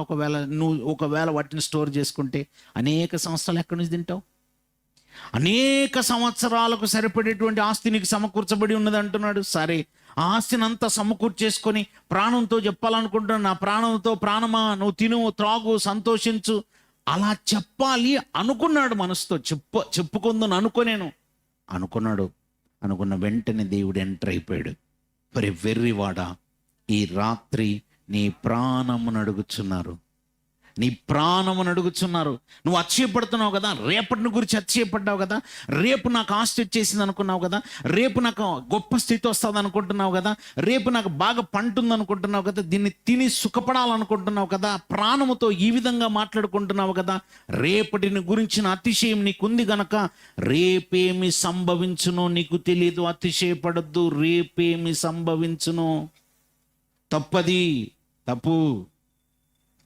ఉద్యోగంలోనికి ఎంటర్ అవ్వగానే ఇంకా లెక్కలు వేసుకుంటున్నావా? రేపేమి సంభవించునో నీకు తెలీదు. జాగ్రత్త. కంట్రోల్ అంటున్నాడు. కంట్రోల్. కొంచెం వ్యాపారం స్టార్ట్ చేయగానే కొంచెం ఏమైనా రాబడి వస్తుందా? అయితే వెంటనే కంట్రోల్లోకి వచ్చేసి అంటున్నాడు. చేతి పని బాగా ఈ మధ్యకాలంలో చేయాడుతుందా? కొంచెం రాబడి ఎక్కువైపోయిందా? అయితే కంట్రోల్. జాగ్రత్త, కంట్రోల్లో ఉండండి అంటున్నాడు.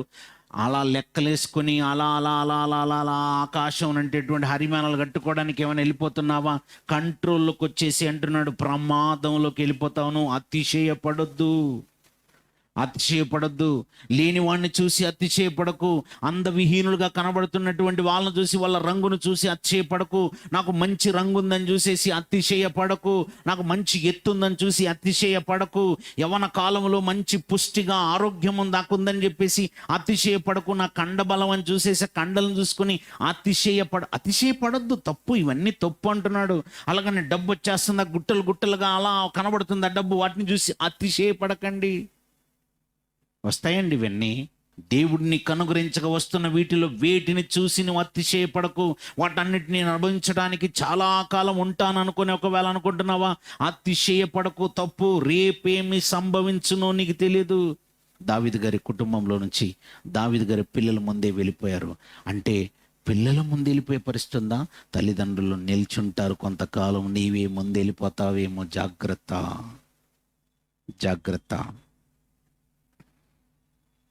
నాకు బలం ఉందనుకుంటున్నావా? జాగ్రత్త. ఎదుటి వాళ్ళను చూసి ఒకవేళ అపహాస్యం చేస్తున్నావా? జాగ్రత్త. చాలా ప్రమాదంలో ఉన్నారు. అందుకే ఈ మధ్యకాలంలో నుండి వ్యంగ్యంగా మాట్లాడడం, సెటైరికల్గా మాట్లాడడం, ఒక వారిని ఎదుట ఉన్నటువంటి వారిని బాధపరుస్తూ మాట్లాడడం, వాళ్ళ మనసు చివుకుమనేటువంటి డైలాగ్స్ మాట్లాడడం, వీళ్ళని నవ్వుకోవటం, అవహేళన చేయటం, వాళ్ళని మాట్లాడి వాళ్ళు బాధపడుతుండగా వీళ్ళు బలే సంతోషపడుతున్నారు. అలాంటి ఒక మూర్ఖ క్రూర సంస్కృతి మనుషులకు వచ్చేస్తుంది. తస్మాత్ జాగ్రత్త. అతిశయపడుతున్నావా? నేను చాలా బాగా మాట్లాడగలనని ఏమైనా అతిశయపడుతున్నావా? నేను చాలా బాగా చక్కగా పాడగలనని ఏమైనా అతిశయపడుతున్నావా? జాగ్రత్త. చాలా జాగ్రత్తగా ఉండాలి. మనం అతిశయపడకూడదు. ఇదేదైనా దేవుడు నాకు ఇచ్చిన స్థితిని బట్టి నేను సంతోషంగా ఉండాలి. దేవుని యందు, ప్రభునందు అతిశయమే తప్ప, ప్రభునందు అతిశయం ఎలా ఉంటుందంటే తగ్గింపు ఉంటుంది. అందులో తగ్గింపు. ఏదైనా దేవుడు నాకు అనుగ్రహించగా ఉందన్న విషయాన్ని మర్చిపోకూడదు. యవ్వనం వెరీ డేంజరస్ దశ, అది మీ జీవితంలో ఉంది, మర్చిపోకండి. వెరీ డేంజరస్ స్టేజ్ అండి అది. మనకు చాలా ప్రమాదకరమైన స్టేజ్ అది. ఎందుకు అలా ప్రమాదకరమైన దశ అంటున్నాను తెలుసా? బైబిల్లో రాయబడిన మాటలను బట్టి. యెషయా గ్రంథం 40వ అధ్యాయము 30వ వచనం చూడండి. యెషయా గ్రంథము 40వ అధ్యాయము 30వ వచనం చదువుదాం ప్రియులారా. బాలురు సొమ్మసిల్లుదురు, అలయుదురు, యవ్వనస్తులు తప్పక తొట్టిల్లుదురు. యవనస్తులు ఏమైపోయే ప్రమాదం ఉండట? యవనస్తులు తప్పక తొట్టిల్లిపోయే ప్రమాదం ఉంది. అందుకని జాగ్రత్త. అందుకే రేపటిని గురించి నువ్వు అతిశయపడద్దు అని అంటున్నాడు. చాలా జాగ్రత్తగా ఉండాలట. ఈ యవన కాలంలో కంట్రోల్డ్గా ఉండాలను. ఈ యవనంలో నువ్వు ఏమి విత్తుతున్నావో ఆ విత్తిన దాన్ని ఒకరోజు నువ్వు పంటగా కోస్తావు. జాగ్రత్త. ప్రసంగి గారు, జ్ఞాని అయిన సొలొమోను గారు తన జీవితంలో ఎన్నో విషయాల్ని చక్కగా పరిశోధన చేశాడు, పరిశీలించాడు. అలా సమస్తమును పరిశీలించిన ఆయన ఒక అద్భుతమైన విషయాన్ని చెప్పాడండి. ప్రసంగి గ్రంథము 11వ అధ్యాయము 9వ వచనం చూద్దాం. ప్రసంగి గ్రంథము 11వ అధ్యాయము 9వ వచనం. యవనుడా, నీ యవనమందు సంతోషపడుము. ఏంటి లైసెన్స్ ఇస్తున్నట్టుంది చూసారా? యవ్వన కాలమందు ఏం చేయమంటున్నాడు? సంతోషపడమని లైసెన్స్ ఇచ్చినట్టుగా ఉంది. నీ యవ్వన కాలమందు నీ హృదయము సంతుష్టిగా ఉండనిమ్ము. ఓ లైసెన్స్ ఇచ్చినట్టుగా, మంచిగా ఆర్డర్ పాస్ చేస్తున్నట్టుగా, బీ హ్యాపీ అన్నట్టుగా అనిపిస్తుంది కదా. అలా ఉండండి అని చెప్తున్నట్టుగా ఉంది కదా. నీ కోరిక చొప్పునను, నీ దృష్టి యొక్క ఇష్టము చొప్పునను ప్రవర్తింపుము. అయితే ఒక మాట, ఇవన్నీ చేస్తున్నావు జాగ్రత్త. కానీ అయితే వీటన్నిటిని బట్టి దేవుడు నిన్ను తీర్పులోనికి తెచ్చునని జ్ఞాపకముంచుకొనుము. దేవుడు నిన్ను ఎక్కడికి తీసుకొస్తాడు? తీర్పులోనికి తీసుకొని వస్తాడని జ్ఞాపకం ఉంచుకో. ఇది మర్చిపోకూడదు. ఆ ఫస్ట్ లైన్స్ జ్ఞాపకం ఉంచుకొని తర్వాత లైన్స్ మర్చిపోయావా, అయితే నువ్వు ప్రమాదంలో ఉంటావు. దేవుడు సంతోషపడమన్నాడంటే సంతోషపడదాం. ప్రభునందు సంతోషపడాలి. దేవుడు నీ హృదయమును సంతుష్టిగా ఉండనిమ్మన్నాడు. నీ హృదయంలో పుట్టిన కోరిక చొప్పునంటే దేవుడు వాక్యానుసారంగా ఏది అనుభవించమన్నాడో ఆ విధంగా మాత్రమే నువ్వు అనుభవించు. అంతవరకు మాత్రమే. అంతేగాని దానికి మించి వెళ్ళిపోయావా? దానికి మించి వెళ్ళిపోతే ఒకరోజు ప్రతి దానికి నువ్వేం చెప్పాల్సి వస్తుంది తెలుసా? లెక్క చెప్పాల్సి ఉంటుంది. దేవుడు నిన్ను తీర్పులోనికి తీసుకొస్తాడని మర్చిపోవద్దు. దేవుడు నిన్ను తీర్పులోనికి తెస్తాడు. చెప్తారా? ప్రారంభం నుంచే చెప్పిస్తూనే వస్తున్నాడండి దేవుడు. ప్రారంభం నుంచి చెప్పిస్తూనే వస్తున్నాడు. ప్రారంభం నుంచి చెప్పిస్తూనే వస్తున్నాడు. అలా చెప్పించాలనుకున్నప్పుడు దేవుడు చక్కగా బాగా గొప్పగా అలా అద్భుతమైనటువంటి వాక్శక్తి కలిగినటువంటి వాళ్ళని మాత్రమే ఎంచుకొని చెప్పిస్తున్నాడు అనుకోకండి. ఆయన రకరకాల పద్ధతిలో చెప్పిస్తూనే వస్తున్నాడండి. విద్య లేని పామర్ల చేత బోధింపజేస్తూనే వస్తున్నాడు. మంచి జ్ఞానవంతులు లోకంలో అప్పటికీ అన్ని విషయాల మీద పట్టున్న వారి చేత బోధింపజేస్తూ వస్తున్నాడు. డాక్టర్ల చేత బోధింపజేస్తూ వస్తున్నాడు. అలా పని వాళ్ళ చేత, మేడి పనులు ఏరుకునేటువంటి వాళ్ళ చేత కూడా బోధింపజేస్తూ వస్తున్నాడు. చేపలు పట్టే జాలర్ల చేత కూడా బోధింపజేస్తున్నాడు. రకరకాల మనుషుల చేత బోధింపజేసుకుంటూ వస్తూనే ఉన్నాడు. అందులో ధనవంతులు ఉన్నారు, ధనవంతులు కాని వాళ్ళు ఉన్నారు, పేదవాళ్ళు ఉన్నారు. అందరి చేత చెప్పించుకుంటూ వస్తున్నాడు. ఆయన లక్ష్యం ఒకటే, చెప్పినప్పుడు వినాలి, ఆయన మాట వినాలి. కానీ బాధాకరమైన విషయం ఏంటంటే దేవుడు చెప్తూనే ఉన్నాడు, తెలియజేస్తూనే ఉన్నాడు. కానీ తెలియజేస్తున్న దాన్ని, ఆ సమాచారమును విన్న తర్వాత నమ్మే వాళ్ళే లేరని బాధపడుతున్నాడు. నమ్మే వాళ్ళు లేరు. ఆవేదనతో, బాధతో నేను చూపిస్తూ వస్తున్నాను, కానీ నమ్మేవారు ఎక్కడున్నారు? నమ్మేవారు లేరా? యెషయా గ్రంథము 53వ అధ్యాయము, యెషయా గ్రంథము 53వ అధ్యాయము మొదటి వచనం చూడండి ప్రియులారా. యెషయా గ్రంథము 53వ అధ్యాయం మొదటి వచనం, మేము తెలియజేసిన సమాచారము ఎవడు నమ్మెను? యెహోవా బాహువు ఎవనికి బయలుపరచబడెను? మేము చెప్తూనే ఉన్నా. దేవుడు చాలామంది భక్తుల చేత, ప్రవక్తల చేత చెప్పిస్తూనే ఉన్నాడు. ఆయన చెప్పించిన సమాచారము ఎవడు నమ్మెనంటే నమ్మేవాళ్ళు లేరా? నమ్మేవాళ్ళు లేరు.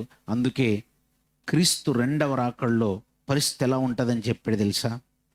ఆయన చెప్పించాడు, ఆయన చేయాల్సిన ప్రయత్నం చేశాడు, ఆయన వినిపించాల్సిన మాటలు వినిపింపచేశాడు, ఆయన చేయాల్సిందంతా చేశాక క్రీస్తు రెండవ రాకడలో ఉండే పరిస్థితిని కూడా ముందుగానే చెప్పేశాడు. ఎలా ఉంటుందంటే తెలుసా?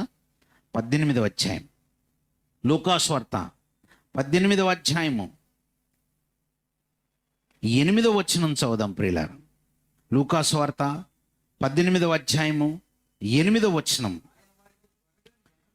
ఆయన వారికి త్వరగా న్యాయము తీర్చును, వారి విషయమే కదా ఆయన దీర్ఘశాంతము చూపుచున్నాడని మీతో చెప్పుచున్నాను. ఆయనను మనుష్య కుమారుడు వచ్చినప్పుడు ఆయన భూమి మీద విశ్వాసము కనుగొనునా? ఆయనను, ఆ మనుష్య కుమారుడు యేసుక్రీస్తు వారు రెండవ రాకడలో భూమి మీదకి వచ్చినప్పుడు భూమి మీద విశ్వాసము కనుగొనునా? విశ్వాసము కనుగొనునా అంటే అర్థం ఏంటి? ఆయన చెప్పిన దానిని ఎవరైనా నమ్మారా, నమ్ముతారా? ఆ రోజు నుంచి కూడా మేము తెలియజేసిన సమాచారము ఎవడు నమ్మెను? దేవుని గురించిన సమాచారము తెలియజేశాడు, యేసుక్రీస్తు వారి గురించిన సమాచారం తెలియజేస్తూనే వచ్చాడు, పరిశుద్ధాత్మను గురించినటువంటి విషయాలు తెలియజేస్తూనే వచ్చాడు, దేవదూతల గురించిన సమాచారం తెలియజేస్తూ వచ్చేసాడు, మనిషి గురించిన సమాచారం తెలియజేస్తూ వచ్చాడు, మనిషి చరిత్ర ఎంత గొప్పదో తెలియజేస్తూ వచ్చేసాడు, ఈ ప్రకృతి గురించి తెలియజేస్తూ వచ్చేసాడు, ఇవన్నీ ఎలా సృష్టింపబడ్డాయి, ఎవరి చేత సృష్టింపబడ్డాయి, ఎలా పని చేస్తున్నాయి, ఎవరికి లోబడుతూ ఉన్నాయి, ప్రతిదీ దేవుడు తెలియజేస్తూనే వచ్చాడు. ఆయన మనసులో ఉన్న ఆవేదన, బాధ, కష్టము అంతా తెలియజేస్తూనే వచ్చాడు. ఆయన తెలియజేయంది ఏముంటుందండి?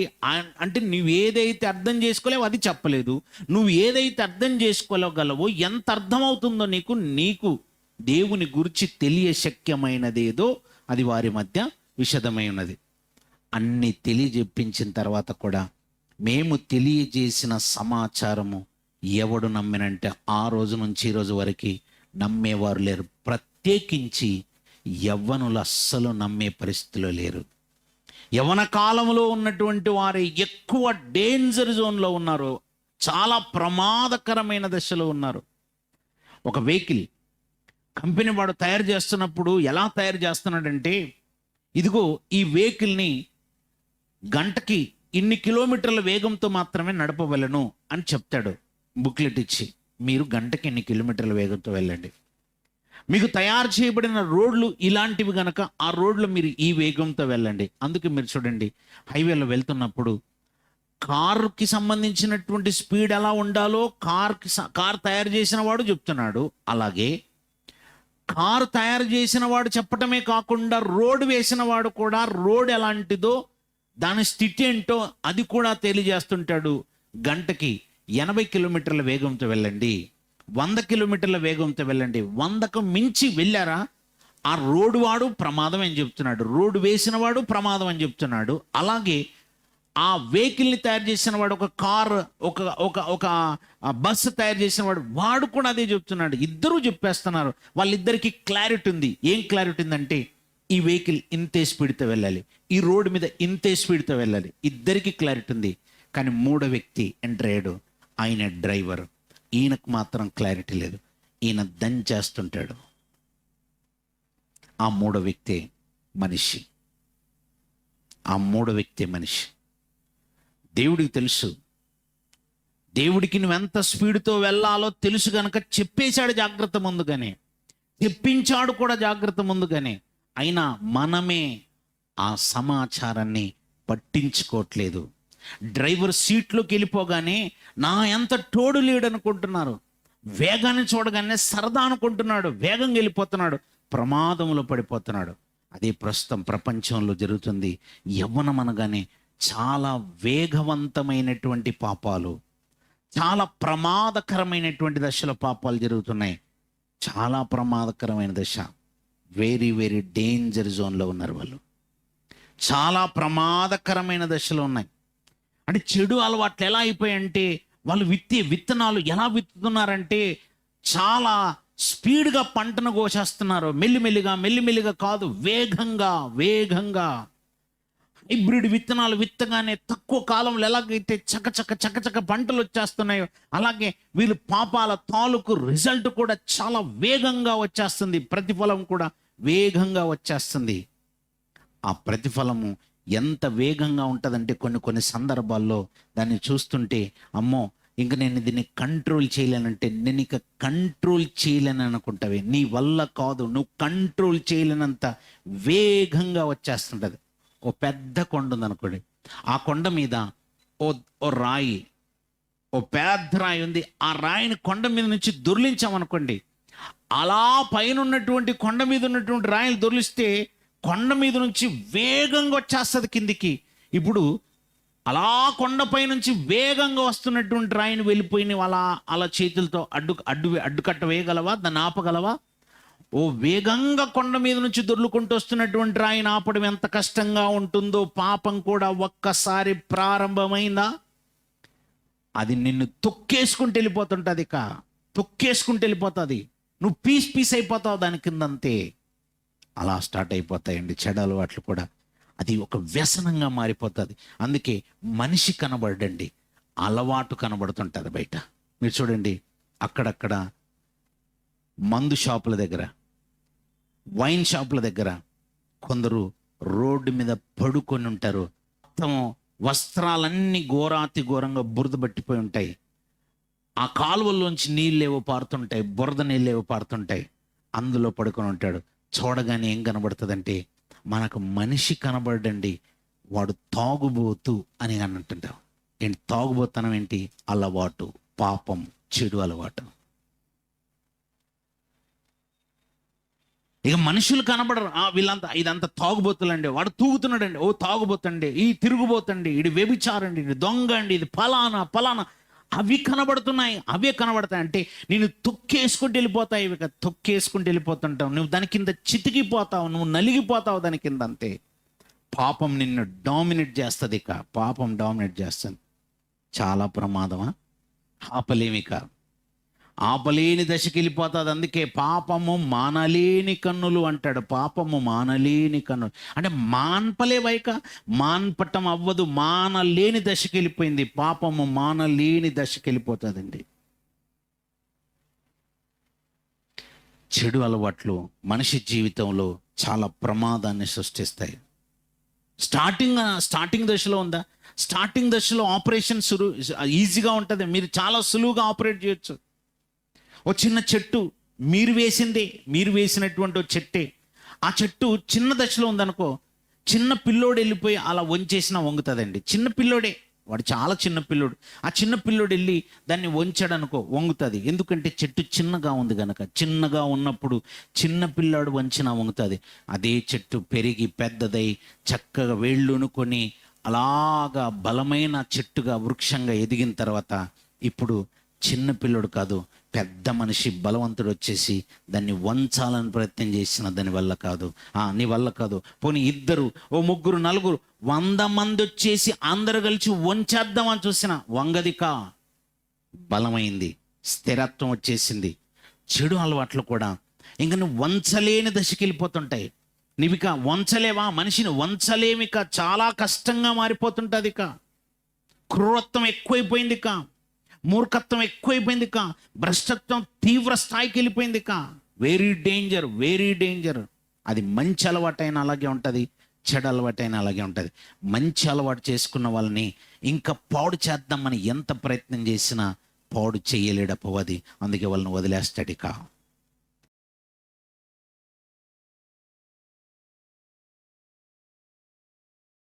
మంచి అలవాట్లు నీ జీవితంలో ఒకవేళ అలవాటు అయిపోతే అంతే గొప్పగాను స్థిరంగా నిలబడతావు. చెడు అలవాటు ఒకవేళ నీకు అలవాటైనా అంతే ప్రమాదకరంగా నువ్వు మారిపోతావు. కొన్ని నదులు ఉంటాయి, ఆ నదులు ప్రారంభం అవుతాయి చూసారా. నది స్టార్ట్ అయ్యేటువంటి దశ ఎక్కడైతే ఉంటుందో చిన్న ఏదో బండ సందులో నుంచి ఇలా మామూలు వాటర్ పైపులోంచి నీళ్ళు పోతున్నట్టుగా స్టార్ట్ అవుతాయి, అంతే చిన్నగా. మామూలుగా చిన్నపిల్లలు కూడా నదిని దాటొచ్చు. అప్పుడు అది నదే, దాని పేరు నదే. అది ప్రారంభ దశ. ప్రారంభ దశలో ఉన్నప్పుడు చిన్నగా అక్కడ ఎవరైనా దాటే స్థితిలో ఉంటుంది. చిన్న పిల్లోడు కూడా దాటే అంత సింపుల్గా ఉంటుంది నది ప్రారంభ దశ ఎక్కడైనా. కానీ అదే నది మెల్లిమెల్లిగా మెల్లిమెల్లిగా మెల్లిమెల్లిగా మెల్లిమెల్లిగా పారుతూ పారుతూ పారుతూ పారుతూ కొన్ని వందల వేల కిలోమీటర్ల దూరం పారుతుంటుంది. చివరికి ఎక్కడికి వెళ్ళిపోతుందంటే సముద్రంలో కలిసే దగ్గరికి వెళ్ళిపోయే దశకి వెళ్ళిపోతుంటుంది. అలా చిన్న దశగా ప్రారంభించబడినటువంటి ఆ నదిని చిన్నపిల్లలు కూడా దాటేంత దశలో ఉంటుంది స్టార్టింగ్లో. కానీ అదే నది కాస్త అలా వందల వేల కిలోమీటర్లు వెళ్ళిపోయేసరికి ఎలా ఉంటుందంటే ఇక నదిని నువ్వు దాటడం కాదు, నిన్ను ముంచేస్తుంటుంది. ఇక నది నిన్ను ముంచేస్తుంటుంది. పీకల లోతులు కాదు, నువ్వు అందులోకి వెళ్ళిపోతే బయటికి రాలేనంత లోతుగా ఉంటుంది. పెద్ద పెద్ద ప్రపంచంలోని ఎత్తైనవి పొడవైనటువంటి బరువైనటువంటి ఓడలను కూడా అది తేలేటట్టు చేస్తుంటుంది. నువ్వు మునిగిపోయేటట్టుగా మారిపోతావు. అది నది యొక్క ప్రారంభం, ముగింపు. దాని అర్థం ఏంటి తెలుసా? ప్రారంభంలో చెడు అలవాటు చిన్నగా ప్రారంభం అవుతుంది. మెల్లిమెల్లిగా మెల్లిమెల్లిగా మెల్లిమెల్లిగా అదొక పెద్ద నదిలా మారిపోతుంది, మహానదిలా మారిపోతుంది. నిన్ను ముంచేసే విధంగా మారిపోతుంది, ముంచేస్తుంది. జాగ్రత్త. చిన్నగా స్టార్ట్ అవుతుందేమో, చర్చికి రాకుండా దేవునికి దూరంగా ఉండటం చిన్నగా స్టార్ట్ అవుతుందేమో, వాక్యం వినకుండా నిర్లక్ష్యం చేయటం చిన్నగా స్టార్ట్ అవుతుందేమో. అందుకే చాలా సందర్భాల్లో చెప్తుంటాను, మీరు ఈ మధ్యకాలంలో వాక్యం వినట్లేదు, జాగ్రత్త జాగ్రత్త. దేవుని సన్నిధికి అప్పుడప్పుడు మెల్లిగా మానేయటం అలవాటు చేసుకుంటున్నారేమో, జాగ్రత్త జాగ్రత్తగా. అప్పుడప్పుడు చదవటం మానేస్తున్నారేమో, జాగ్రత్త. మెల్లిగా అలవాటు అవుతుంది. అలవాటు చిన్న చిన్నగా చిన్న చిన్నగా చిన్న చిన్నగా అలవాటైంది కాస్త ఇంక నిన్ను ముంచేస్తుంది. చెడు అలవాటు అసలు చదవకుండా చేసేస్తుంది, వినకుండా చేసేస్తుంది, దేవుడంటే భక్తి లేకుండా చేసేస్తుంది. ఒక మాటలు చెప్పాలంటే నీ జీవితంలో అది ఒక గుదిబండగా మారిపోతుంది. ప్రమాదం, ప్రమాదం, చాలా డేంజర్. నువ్వు అత్యంత ప్రమాదకరమైన దశలోకి వెళ్ళిపోతావు. ఇక నిన్ను నీవు సెట్ చేసుకోవాలని ఎంత ప్రయత్నం చేసినా, ఎవరైనా వచ్చి నిన్ను సెట్ చేయాలని ప్రయత్నం చేసినా నువ్వు భ్రష్టత్వంలోకి వెళ్ళిపోతావు. దుష్టత్వం నిన్ను ఆవహించుంటుంది కనుక మార్చటం చాలా కష్టం. ప్రారంభ దశ ఎప్పుడైనా చిన్నగానే ఉంటుంది. చిన్నగా ఎలా ఉంటుందంటే ఓ పెద్ద పర్వతము, అలా ఎత్తుగా ఉన్నటువంటి పర్వతం మీద నుంచి ఓ రాయి పడిపోయి అగాధంలోనికి దూసుకెళ్ళిపోతున్నప్పుడు దాన్ని పట్టుకోవటం, ఆపటం ఎంత కష్టమో, ఇక నీ చెడు అలవాట్లను పట్టుకొని ఆపటం అంత కష్టంగా మారిపోతుంటుంది. జాగ్రత్త. చిన్నగా స్టార్ట్ అవుతుంది ఏదైనా వ్యసనం. అది వ్యసనంగా స్టార్ట్ అవ్వదు ఎప్పుడైనా. మామూలు అలవాటుగా స్టార్ట్ అయ్యి అది వ్యసనంగా మారిపోతుంది. అందులో నుంచి నువ్వు బయటికి రాలేనంత భయంకరమైన దశలోనికి నేను తీసుకెళ్ళిపోతుంది. అందుకే అనుభవం అనేది ఎప్పుడు లోతైన వేర్లలాగా వేళ్ళునుకొని మన జీవితంలో రావాలి. ఒక అనుభవ పాఠం ఎలా ఉండాలి? చిన్నగా వేళ్ళు రావాలి. ఓ వృక్షానికి చిన్న చిన్నగా వేళ్ళు, చిన్న చిన్నగా వేళ్ళు, అలా తల్లి వేరు వ్యవస్థకు పిల్ల వేరు వ్యవస్థగా చిన్నగా చిన్నగా అంటుకట్టబడి అలా భూమి లోపల పాతుకొని పోవాలి. దేవుని మాటలు కూడా మన మనసులో పాతుకుపోవాలి. మెల్లిమెల్లిగా మెల్లిమెల్లిగా మెల్లిమెల్లిగా హృదయమును వాక్యంతో నింపుతూ ఉండాలి. చక్కగా వినాలి, దేవుని మాటలు చక్కగా చదువుతూ ఉండాలి. దేవుని సన్నిధిలో గడపటం అలవాటు కావాలి. ఎవరు విన్నా వినకపోయినా నేను మాత్రం భక్తిగా ఉండాలి. ఎవరిని చూడకూడదు, ఇక ప్రపంచాన్ని చూడకూడదు. నేను నా ఆత్మీయ జీవితం నేను బలంగా ఉండాలని ఒకవేళ నీతో పాటు కలిసి వాళ్ళు ప్రయాణం చేస్తే మంచిది, లేకపోతే ఎవరిని చూడకూడదు. నేనొక్కడినైనా పర్వాలేదు, పరలోకాన్ని ఖచ్చితంగా సాధించి తీరాలి. అలా ప్రారంభించాలి, అలాగే కొనసాగాలి. అలా కొనసాగితే అలా నీ జీవితంలో వేళ్ళునుకుంటావు. అనుభవ పాఠాలు లోతైన వేళ్లలాగా నీ జీవితంలో ఉండాలి. ప్రతిదీ అనుభవం. చాలా కష్టాలు వస్తుంటాయి, చాలా ఇబ్బందులు వస్తుంటాయి. చిన్న చిన్న కష్టాల నుంచి పెద్ద పెద్ద కష్టాలు, చిన్న చిన్న బాధల నుంచి పెద్ద పెద్ద వస్తుంటాయి. వేటిని కూడా లెక్క చేయకుండా ప్రతిదీ దేవుడు నాకు పెడుతున్న పరీక్ష అనుకొని వాటన్నిటిని ఎదుర్కొని నిలబడితే నువ్వు గొప్పగా ఎదుగుతావు. లేదంటే పతనం, పతనం. ప్రపంచమంతా పతనావస్థకు చేరిపోయింది. ఎంత పతనావస్థకు చేరిపోయిందంటే చెప్తాడండి, కూషు దేశస్థుడు తన చర్మమును మార్చుకోగలడా? ఆ చర్మపు రంగును మార్చుకోగలడా? చిరుతపులి యొక్క మచ్చలను మనము మార్చగలమా? అలా అవుతుందా? మనుషులు అలా చెడుకు అలవాటు పడ్డారు గనక మనుషుల చెడును కూడా మార్చటం అంత కష్టంగా ఉందని దేవుడు రాయించాడు తెలుసా. చాలా కష్టం. అంటే తీవ్ర స్థాయికి వెళ్ళిపోయినప్పుడు వల్ల పడదనమాట. Very dangerous. ప్రమాదంలోకి వెళ్ళిపోతాం అనమాట. ఇర్మియా గ్రంథము 13వ అధ్యాయము 23వ వచనం చూడండి ప్రియులారా. ఇర్మియా గ్రంథము 13వ అధ్యాయము 23వ వచనంలో రాయబడిన ఈ మాటను మనం గమనిస్తే, కూషు దేశస్థులు నల్లటి రంగులో ఉంటారు. అలా నలుపు రంగులో ఉన్నటువంటి కూషు దేశస్థుడు తన చర్మమును మార్చుకోగలడా? నువ్వు ఎన్ని సబ్బులు పెట్టి రుద్ది రాసినా నలుపు రంగు పోతాదా? అది కష్టం కదా, నలుపు రంగు పోదు. అలాగే చిరుతపులి తన మచ్చలను మార్చుకోగలదా?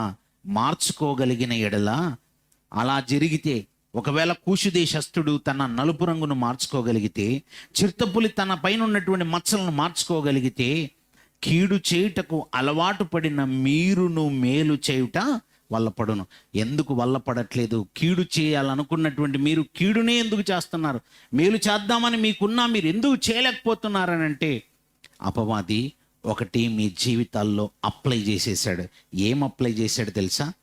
ఏం అప్లై చేశాడో యెషయా గ్రంథం 5వ అధ్యాయము 20వ వచనం చదువుదాం. యెషయా గ్రంథము 5వ అధ్యాయము 20వ వచనం చూడండి. కీడు మేలనియు, మేలు కీడనియు చెప్పుకొని చీకటి వెలుగనియు, వెలుగు చీకటనియు ఎంచుకొని వారికి శ్రమ. ఎలా మాట్లాడుతున్నారట వీళ్ళు ఎలా ఎంచుకుంటున్నారట? కీడును మేలు అనుకుంటున్నారట. మేలును మేలు అనుకోవాలి, కీడును కీడు అనుకోవాలి. కానీ వీళ్ళు ఏమనుకుంటున్నారు? కీడునేమో మేలు అనుకుంటున్నారు, మేలునేమో కీడు అనుకుంటున్నారు. చూసారా? మీరు చూడండి, మంచి మాటలు దైవ సేవకులు చెప్పేసి సద్మార్గంలో నడిపిద్దామని చెప్తున్నారు. వాళ్ళు చెప్పాళ్లే, మాకు తెలీదా? ఎప్పుడు ఇదే సోది, ఇవన్నీ మేము విన్నాంలే, మాకు తెలుసులే, ఆల్రెడీ ప్రసంగం ఎంతకుముందు ఎవరో ఎక్కడో విన్నారులే, ఎక్కడో చెప్పారులే, ఎక్కడో విన్నాంలే. ఏమైపోతుంది? మూర్ఖత్వం.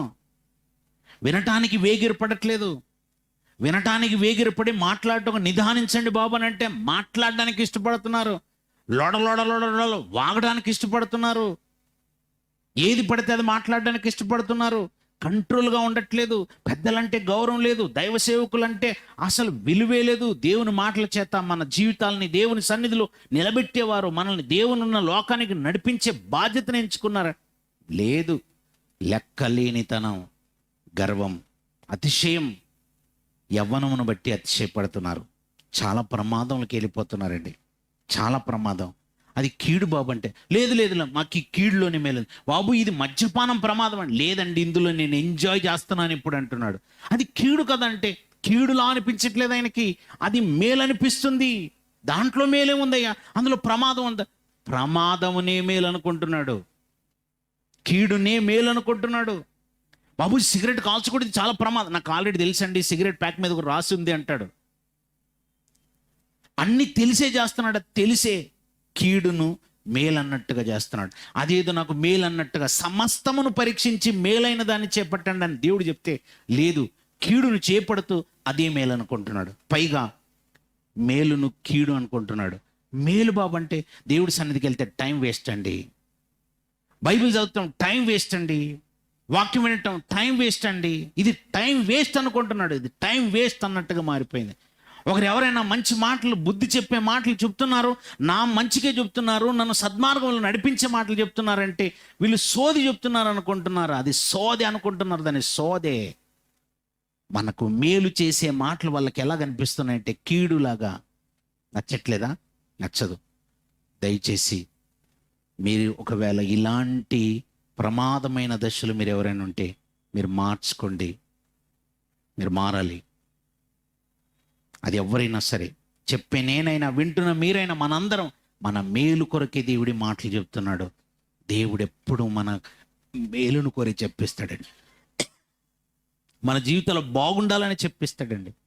మన మేలు కోరి చెప్పించే ప్రతి మాట ఆయన మన మేలుకు చెప్పిస్తున్నాడు అన్న విషయం గ్రహించని ప్రతి ఒక్కరు ప్రమాదంలో పడిపోతారు. వాళ్ళు ప్రమాదంలోనే ఉన్నారు, ప్రస్తుతం ప్రమాదంలో ఉన్నారు. జాగ్రత్తగా ఉండాలండి, జాగ్రత్తగా ఉండాలి. ఎంత మంచి మాటలు చెప్పించాడండి. కీడును మేలు అనుకుంటున్నారట, మేలును కీడు అనుకుంటున్నారట. చీకటిని వెలుగు, చీకటిని చీకటే కదా అనుకోవాలి, చీకటిని వెలుగు అనుకుంటావు. అంధకారములో ఉండి ఆ అంధకార క్రియలు జరిగిస్తూ ఇవే మేలైనవి అనుకుంటున్నాడు. చీకటిని మేలు అనుకుంటున్నాడు. చీకటి మేలు అలా అవుతుందయ్యా, చీకటి అవుతుంది కదా. చీకటిని జీవితంలో అలుముకున్నప్పుడు వెంటనే ఇది చీకటి అని నువ్వు గుర్తించటం రావాలి. గుర్తించకుండా అపవాది ఏం చేస్తున్నాడు తెలుసా? మనోనేత్రములకు గుడ్డితనం కలగజేస్తున్నాడు. పట్టి కట్టేసి గుడ్డివాడిలా మార్చేసి లోకంలోకి వదిలేసింది. అందుకే అంధకారంలో ఉండి నేను వెలుగులో ఉన్నానని భ్రమిస్తూ ఉన్నాడు. భ్రమలో ఉన్నాడు. భ్రమ పుట్టించు ఆత్మ అపవాదండి. భ్రమలోకి తీసుకెళ్ళిపోతాడు. మోసం చేస్తున్నప్పుడు ఇది మోసం ఏం కాదులే, దీనివల్ల నాకు ఫలానా ప్రయోజనం ఉందని ఆ ప్రయోజనాన్ని జ్ఞాపకం చేస్తుంటాడు. మోసం, అది మోసం. పిల్లల్ని తల్లిదండ్రులు కని పెంచి పెద్ద చేస్తుంటారండి. ఓ 10 ఏళ్ళు 20 ఏళ్ళు వాళ్ళని చాలా కష్టపడి పెంచుకుంటారండి. అల్లారి ముద్దుగా పెంచుకుంటారండి పిల్లల్ని. అమ్మ ఆకలి అనగానే తన చనుబాలను పట్టించి మరి బిడ్డను పెంచుతుంది. కూతుర్ని కుమారుని పెంచుతుంది తల్లి. అలా పెంచిన తల్లి ఓ మాటలు చెప్పాలంటే తన ప్రాణం పెట్టినట్టే కదా. నీ కడుపు నింపటం కొరకు తన ప్రాణం పెట్టి 9 నెలలు తన రక్తాన్ని నీకిచ్చి, తన గర్భాన్ని నీకిచ్చి, గర్భములో నువ్వు రూపొందటం కొరకు తన శరీరంలోని రక్తాన్ని నీకిచ్చింది. తన కణం అంతా నీ కొరకు రక్తము పీల్చబడుతున్నప్పుడు, నువ్వు ఒక మాంసపు ముద్దగా ఎదుగుతున్నప్పుడు తన గర్భాన్నిచ్చి చాలా కష్టాలు పడింది. అది తల్లి పడిన కష్టం. తండ్రి రెక్కలు ముక్కలు చేసుకొని పిల్లల్ని పెంచి పెద్దవాడినిగా చేస్తారు.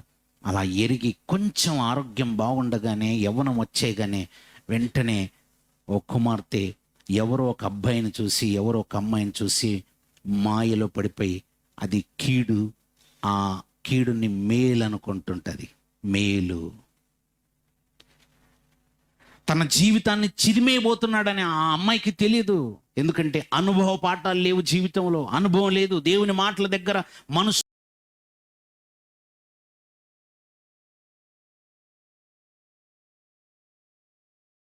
తెరిచి పెట్టడం లేదు. దేవుని సన్నిధిలో హృదయాల మీద దేవుడు వాక్యాన్ని రాద్దామని చూస్తుంటే దేవుని సన్నిధిలో హృదయాలను మూసేసుకొని కూర్చుంటారు. అలా ఎవరో వచ్చేసి మాయ మాటలు చెప్పగానే ఆ అబ్బాయి నమ్ముతుంటుంది. వాడు ఎవడు అసలు? ఎవడమ్మా అది? వచ్చింది ఎవరు? దుష్టుని నమ్ముతున్నాను. కీడు కానీ మేలు అనుకుంటున్నావు. శరీర సుఖాల కొరకు, కామం తీర్చుకోవటం కొరకు ఓ పశు పరిగెట్టినట్టుగా పరిగెడుతున్నారు ప్రపంచంలో. పరిగెత్తి ఓ రోజు దెబ్బతిన్న తర్వాత అప్పుడు మళ్ళీ తల్లి దగ్గరకు వస్తుంది. తల్లి అప్పుడు ఎంత విలవిల్లాడిపోతుంది, ఆ తండ్రి ఎంత విలవిల్లాడిపోతాడు అర్థం కాదండి. చాలామంది యవ్వన కాలంలో ఉన్నటువంటి వాళ్ళు యవనేచ్ఛల నుండి చాలా జాగ్రత్తగా మీ జీవితాలని కట్టుకోవాలి.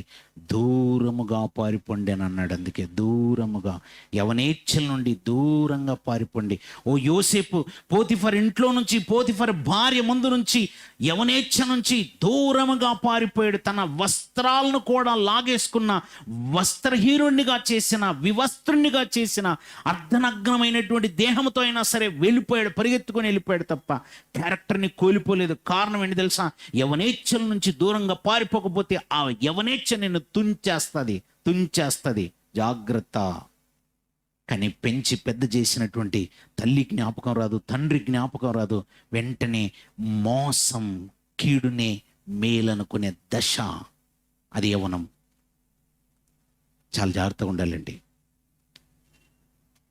తల్లిదండ్రులు చక్కగా పెంచి పెద్ద చేసి నా కుమారుడు ప్రయోజకుడు అవ్వాలి, దేవుని సేవలో వాడబడాలి, అర్హమైన పాత్రగా ఉండాలని తల్లిదండ్రులకు ఉన్నటువంటి ఆశల్ని వమ్ము చేసేటువంటి దశ. ఆ దశలో ఉన్నటువంటి ఏ కుమారుడైనా ఇదిగో ఓ మోసగాడుగా, క్రూడుగా, దుర్మార్గుడగా భ్రష్టుడిగా ప్రపంచంలో ఉండాలని, అలాంటి పేరు రావాలని ఏ తల్లిదండ్రులు అనుకుంటారు? ఏ తల్లిదండ్రులు అనుకోరు. కానీ అలాంటి కుమారుడుగా నీ గర్భంలోంచి వచ్చిన కుమారుడే మారిపోయాడు అనుకో, అది ఎంత భయంకరమైన వేదన. ఆ దశే ప్రమాదం. అందుకే ఈ యవ్వనం విషయంలో చాలా కేర్ఫుల్గా ఉండాలి. మేలునే కీడనుకొని, కీడునే మేలనుకునేటట్టుగా ఆ దశ ఉంటుంది. అలా మార్చేస్తుంది. నువ్వు చీకట్లో ఉండి నేను వెలుగులో ఉన్నానని భ్రమపరుస్తుంది అపవాది. భ్రమ పట్టేది వాడు భ్రమపరుచు ఆత్మాని మర్చిపోకండి. ఇంత ప్రమాదం జరుగుతుందా బ్యాక్గ్రౌండ్లో?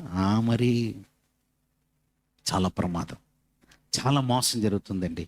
ఇవన్నీ గనక గ్రహించకుండా మీరే గనక నిలబడ్డారా, జీవితాలు అర్ధాంతరంగా ప్రమాదంలో పడిపోయి నాశనానికి జోగిపోతాం. ఒకరోజు లబ్డబ్ మన కొట్టుకుంటున్న గుండె ఆగిపోతుంది అంతే. ఒక్క క్షణంలో పాతాళలోకానికి జారిపోతావు అంతే. ఆర్తనాదాల చుట్టూ కమ్ముకుంటాయి అంతే.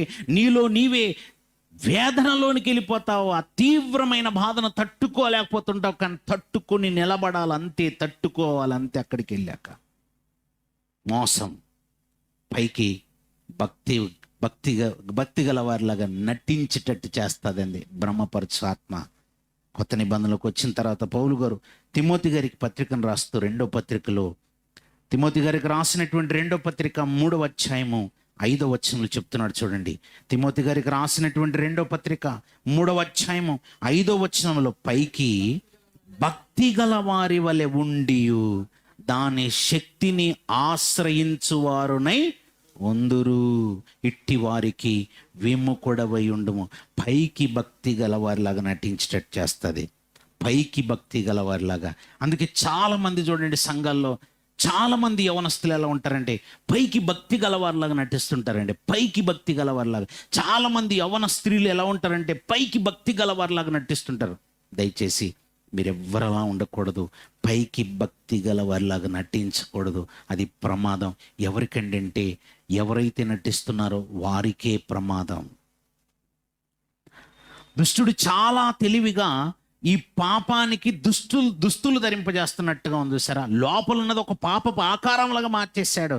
ఆ పాపపు ఆకారం లాంటి ఓ బొమ్మ లాంటి జీవితంగా నేను మార్చేసి దానికి దుస్తులు చక్కగా ధరింపజేసేసి దానికి చక్కగా రంగులు వేశాడు. ఎలాంటి రంగులు వేశాడంటే చూడండి, పెదాలకి లిప్స్టిక్లు పడ్డాయి, కళ్ళకి చక్కగా కాటుకలు ఏదో వేసేసారు, ఐబ్రోస్ అన్నీ మొత్తం అవయవాలని చక్కగా మేకప్ అంతా మేకప్ చేసేసాడు. చక్కటి బంగారు ఆభరణాలతో, పట్టు వస్త్రాలతో పైనుంచి క్రింది వరకు శరీరం అంతా నిలువేలా మొత్తం మేకప్ చేసేసాడు.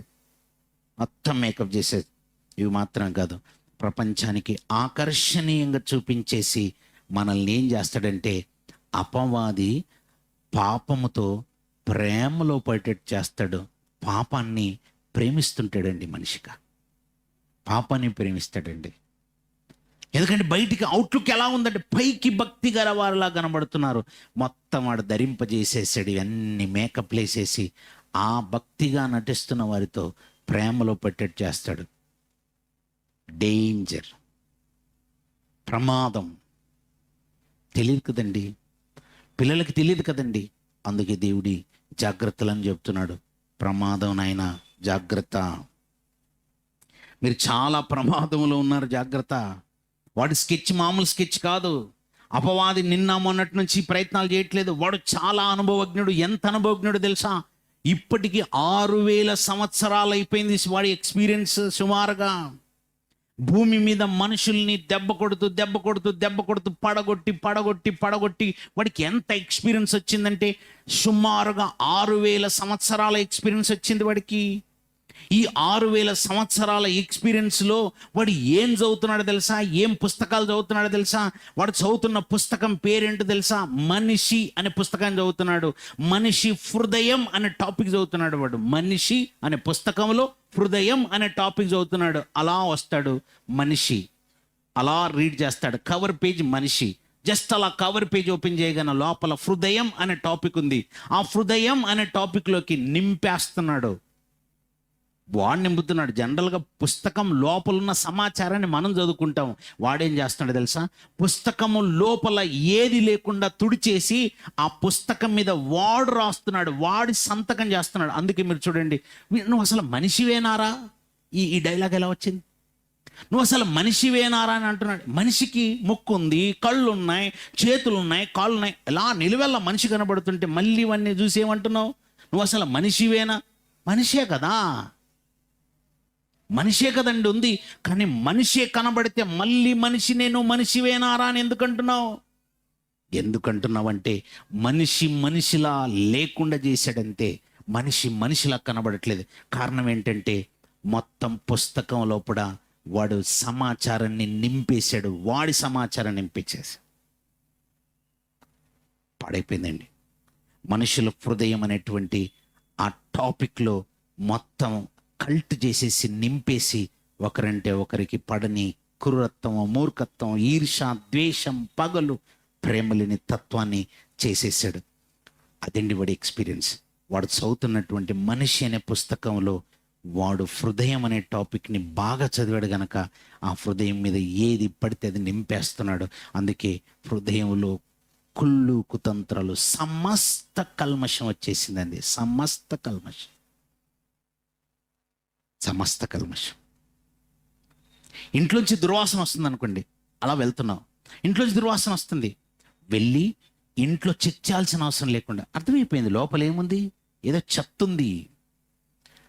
మనిషిని నువ్వు జస్ట్ అలా పైన చూస్తే చాలు, ఏదో ఒక క్రియ కనబడుతుంది. ఆ క్రియను బట్టి మనిషి లోపల ఏముంది అర్థమైపోతుంది.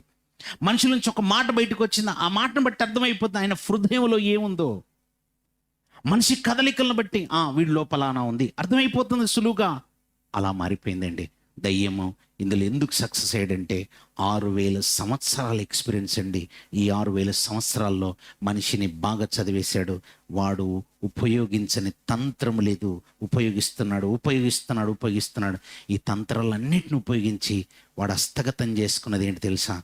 మనిషి యొక్క హృదయాన్ని హస్తగతం చేసుకుని ఆ హృదయములో తనకు తాను ప్రథమ స్థానాన్ని వేసుకొని కూర్చున్నాడు. అందుకే మీరు చూడండి, మనిషి ఎవరికి ప్రథమ స్థానం ఇస్తావయ్యా నువ్వు అనంటే ఖచ్చితంగా అపవాదికే ప్రథమ స్థానం ఇస్తానన్నట్టుగా మాట్లాడుతున్నాడు. అలాగే కదులుతున్నాడు, అలాగే బ్రతుకుతున్నాడండి. మనం ఇవ్వాల్సింది దేవునికి కదా ప్రథమ స్థానం. మన బ్రతుకు దేవుడు మనకు పెట్టిన భిక్ష కదా, ఆయన మనకు వరంగా ప్రసాదించాడు కదా. ఆ పరలోకమందున్న దేవుని సృష్టిని అనుభవిస్తూ ఆయన ఇచ్చినటువంటి జీవితాన్ని బ్రతుకుతూ ఆయన కోరుకున్నట్టుగా బ్రతకాల్సినటువంటి మన బ్రతుకు అపవాదికి అగ్రస్థానం వేసి కూర్చోబెట్టే స్థితికి వచ్చేసిందేంటి? అపవాదికి అగ్రస్థానం మన బ్రతుకులో అపవాది అగ్రపీఠాన్ని ఆక్రమించి కూర్చున్నాడండి. వానికి అర్థమైపోయింది ఎందుకు అపవాది నువ్వు మొగ్గను తుంచేస్తున్నావంటే వెరీ సింపుల్ అయ్యా. ఈ మొగ్గ దశలో ఉన్నప్పుడే తుంచేస్తే పువ్వును తుంచాల్సిన అవసరం లేదు. పువ్వు అయ్యేంత వరకు ఎందుకు, అందుకే మొగ్గనే తుంచేస్తున్నాను. మొగ్గల్ని తుంచటం అంటే ఏంటనుకుంటున్నావు? మొగ్గ యవ్వనం. ఆ యవ్వనం అనే మొగ్గని ఎందుకు తుంచేస్తున్నావు అంటే పువ్వు వరకు ఎందుకు ఎదురు చూడటం. తర్వాత దేవుని కొరకు ఫలించే దశ, ఆ తర్వాత గురించి నేను ఆలోచించను అంటే యవ్వనంలో అడుగు పెడుతున్నప్పుడే, మొగ్గ దశలో ఉన్నప్పుడే తుంచేయటం అంతే. అందుకే చూడండి, చాలామంది యవనస్తులు నేను చెప్పలేనండి, నేను దేవుని కొరకు బ్రతకలేనండి, ఆయన నా వల్ల కాదండి. ఎందుకు బాబు ఎందుకు? లేదండి, నేను చాలా చెడిపోయానని వాళ్ళంతటా వాళ్ళు చెప్పేటట్టుగా చేస్తుంది. నేను చాలా చెడిపోయాను గనక ఇదిగో నేను ఇంకా మంచిగా బ్రతికినా నన్నెవ్వరు నమ్మరనే దశకు తీసుకెళ్ళిపోయి నీకు అసహ్యం పుట్టేటట్టు చేసి లోకంలో నీవు తుంచేసుకునేటట్టు చేస్తుంది. కానీ దేవుడు మాత్రం నీవు ఇంకా బ్రతుకున్నావంటే నీకు అవకాశం ఇస్తున్నాడని అర్థం. ఇప్పటికీ ఏదో రూపంలో నువ్వు మార్పు చెందుతావని ఏదో మాటను చెప్పించి ఆయన వైపుకు, ఆయన చెంతకు చేర్చుకోవడానికి ఆయన నీ కొరకు ఇంకా ఎదురు చూస్తున్నాడని అర్థం. జాగ్రత్త. యవ్వనం విషయంలో చాలా కేర్ఫుల్గా ఉండాలి. దేవుడిచ్చినటువంటి యవ్వనాన్ని అపవాది ఇంత భయంకరంగా దాడి చేసి వాడు అగ్రపీఠం వేసుకుని కూర్చొని మన జీవితాలతో ఆడుకుంటున్నాడు. అది గ్రహించి ఎవరైతే మనోనేత్రములు వెలిగించుకుంటారో వాళ్ళు మేల్కొంటారు. కాలము నెరిగి ఇద్దరు మేలుకుంటారు. నేను బ్రతికున్నానంటే ఇక మీదట నేను దేవుని పనిలో ఉండాలని అర్థమవుతుంది. యవనస్తులు మేలుకోవాలి, వాళ్ళ జీవిత పరమార్థం ఏంటి తెలుసుకోవాలి. యవన స్త్రీలు మేలుకోవాలి. వారికి ఎందుకు ఈ యవనం ఇవ్వబడింది, ఈ యవనంలో ఏం చేయాలి తెలుసుకొని దేవుని కొరకు క్విక్గా రెస్పాండ్ అయ్యి పని చేయటం రావాలి. ఇప్పుడు టాపిక్ అయిపోలేదు, దీని కంటిన్యూయేషన్ నెక్స్ట్ యూత్ మీటింగ్లో చెప్తాను. అపవాది ఎంత భయంకరంగా మనిషి జీవితాలతో ఆడుకుంటున్నాడు, మనం ఇంకెంత తెలివిగా ముందుకెళ్ళాలో. మొదటి భాగం విన్నారు, రెండో భాగం కుదిరితే ఎన్ని భాగాలు అయితే అన్ని భాగాలు మనం నేర్చుకుందాం. అందరు కళ్ళు మూసుకోనండి, ప్రార్థన చేసుకుందాం. పరిశుద్ధుడైన మమ్మల్ని కన్న మా తండ్రి, మీ పరిశుద్ధమైన ప్రశస్తమైన మీ మహోన్నతమైన నామానికి కృతజ్ఞతలు నాయన. మమ్మల్ని మీరు ప్రేమించారు, మీ కృపలో జ్ఞాపకం చేసుకున్నారు, విలువైన సంగతులు మాకు అందజేశారు. తండ్రి, నేర్చుకుంటున్న ప్రతి మాట మా హృదయాల్లో మేము భద్రపరుచుకొని మా యవ్వనం మాకెందుకు ఇవ్వబడిందో, యవ్వనంలో మేము ఏం చేయాలో, ఎలా ఉండకూడదో, ఎలా ఉండాలో ప్రతి విషయాన్ని మా మనోనేత్రములు వెలిగించుకొని నేర్చుకుంటూ మా హృదయాల్లో భద్రపరుచుకొని మీరు కోరుకున్నట్టుగా మిమ్మల్ని సంతోషపరిచే పిల్లలంగా ఎదుగుటకు కృప చూపించమని ఈ ప్రార్థన మా ప్రభువును మీ ప్రియకుమారుడునైనా యేసుక్రీస్తు వారి పరిశుద్ధమైన నామంలో అడిగి వేడుకొంచున్నాం పరమ తండ్రి. మన తండ్రి అయిన దేవుని ప్రేమ, కుమారుడైన యేసుక్రీస్తు వారి యొక్క కృప, పరిశుద్ధాత్మ దేవుని అన్యోన్యమైన సహవాసము సకల పరిశుద్ధులకు సదాకాలము తోడేండి నడిపించును గాక. ఆమేన్. మీ అందరికీ వందనాలండి.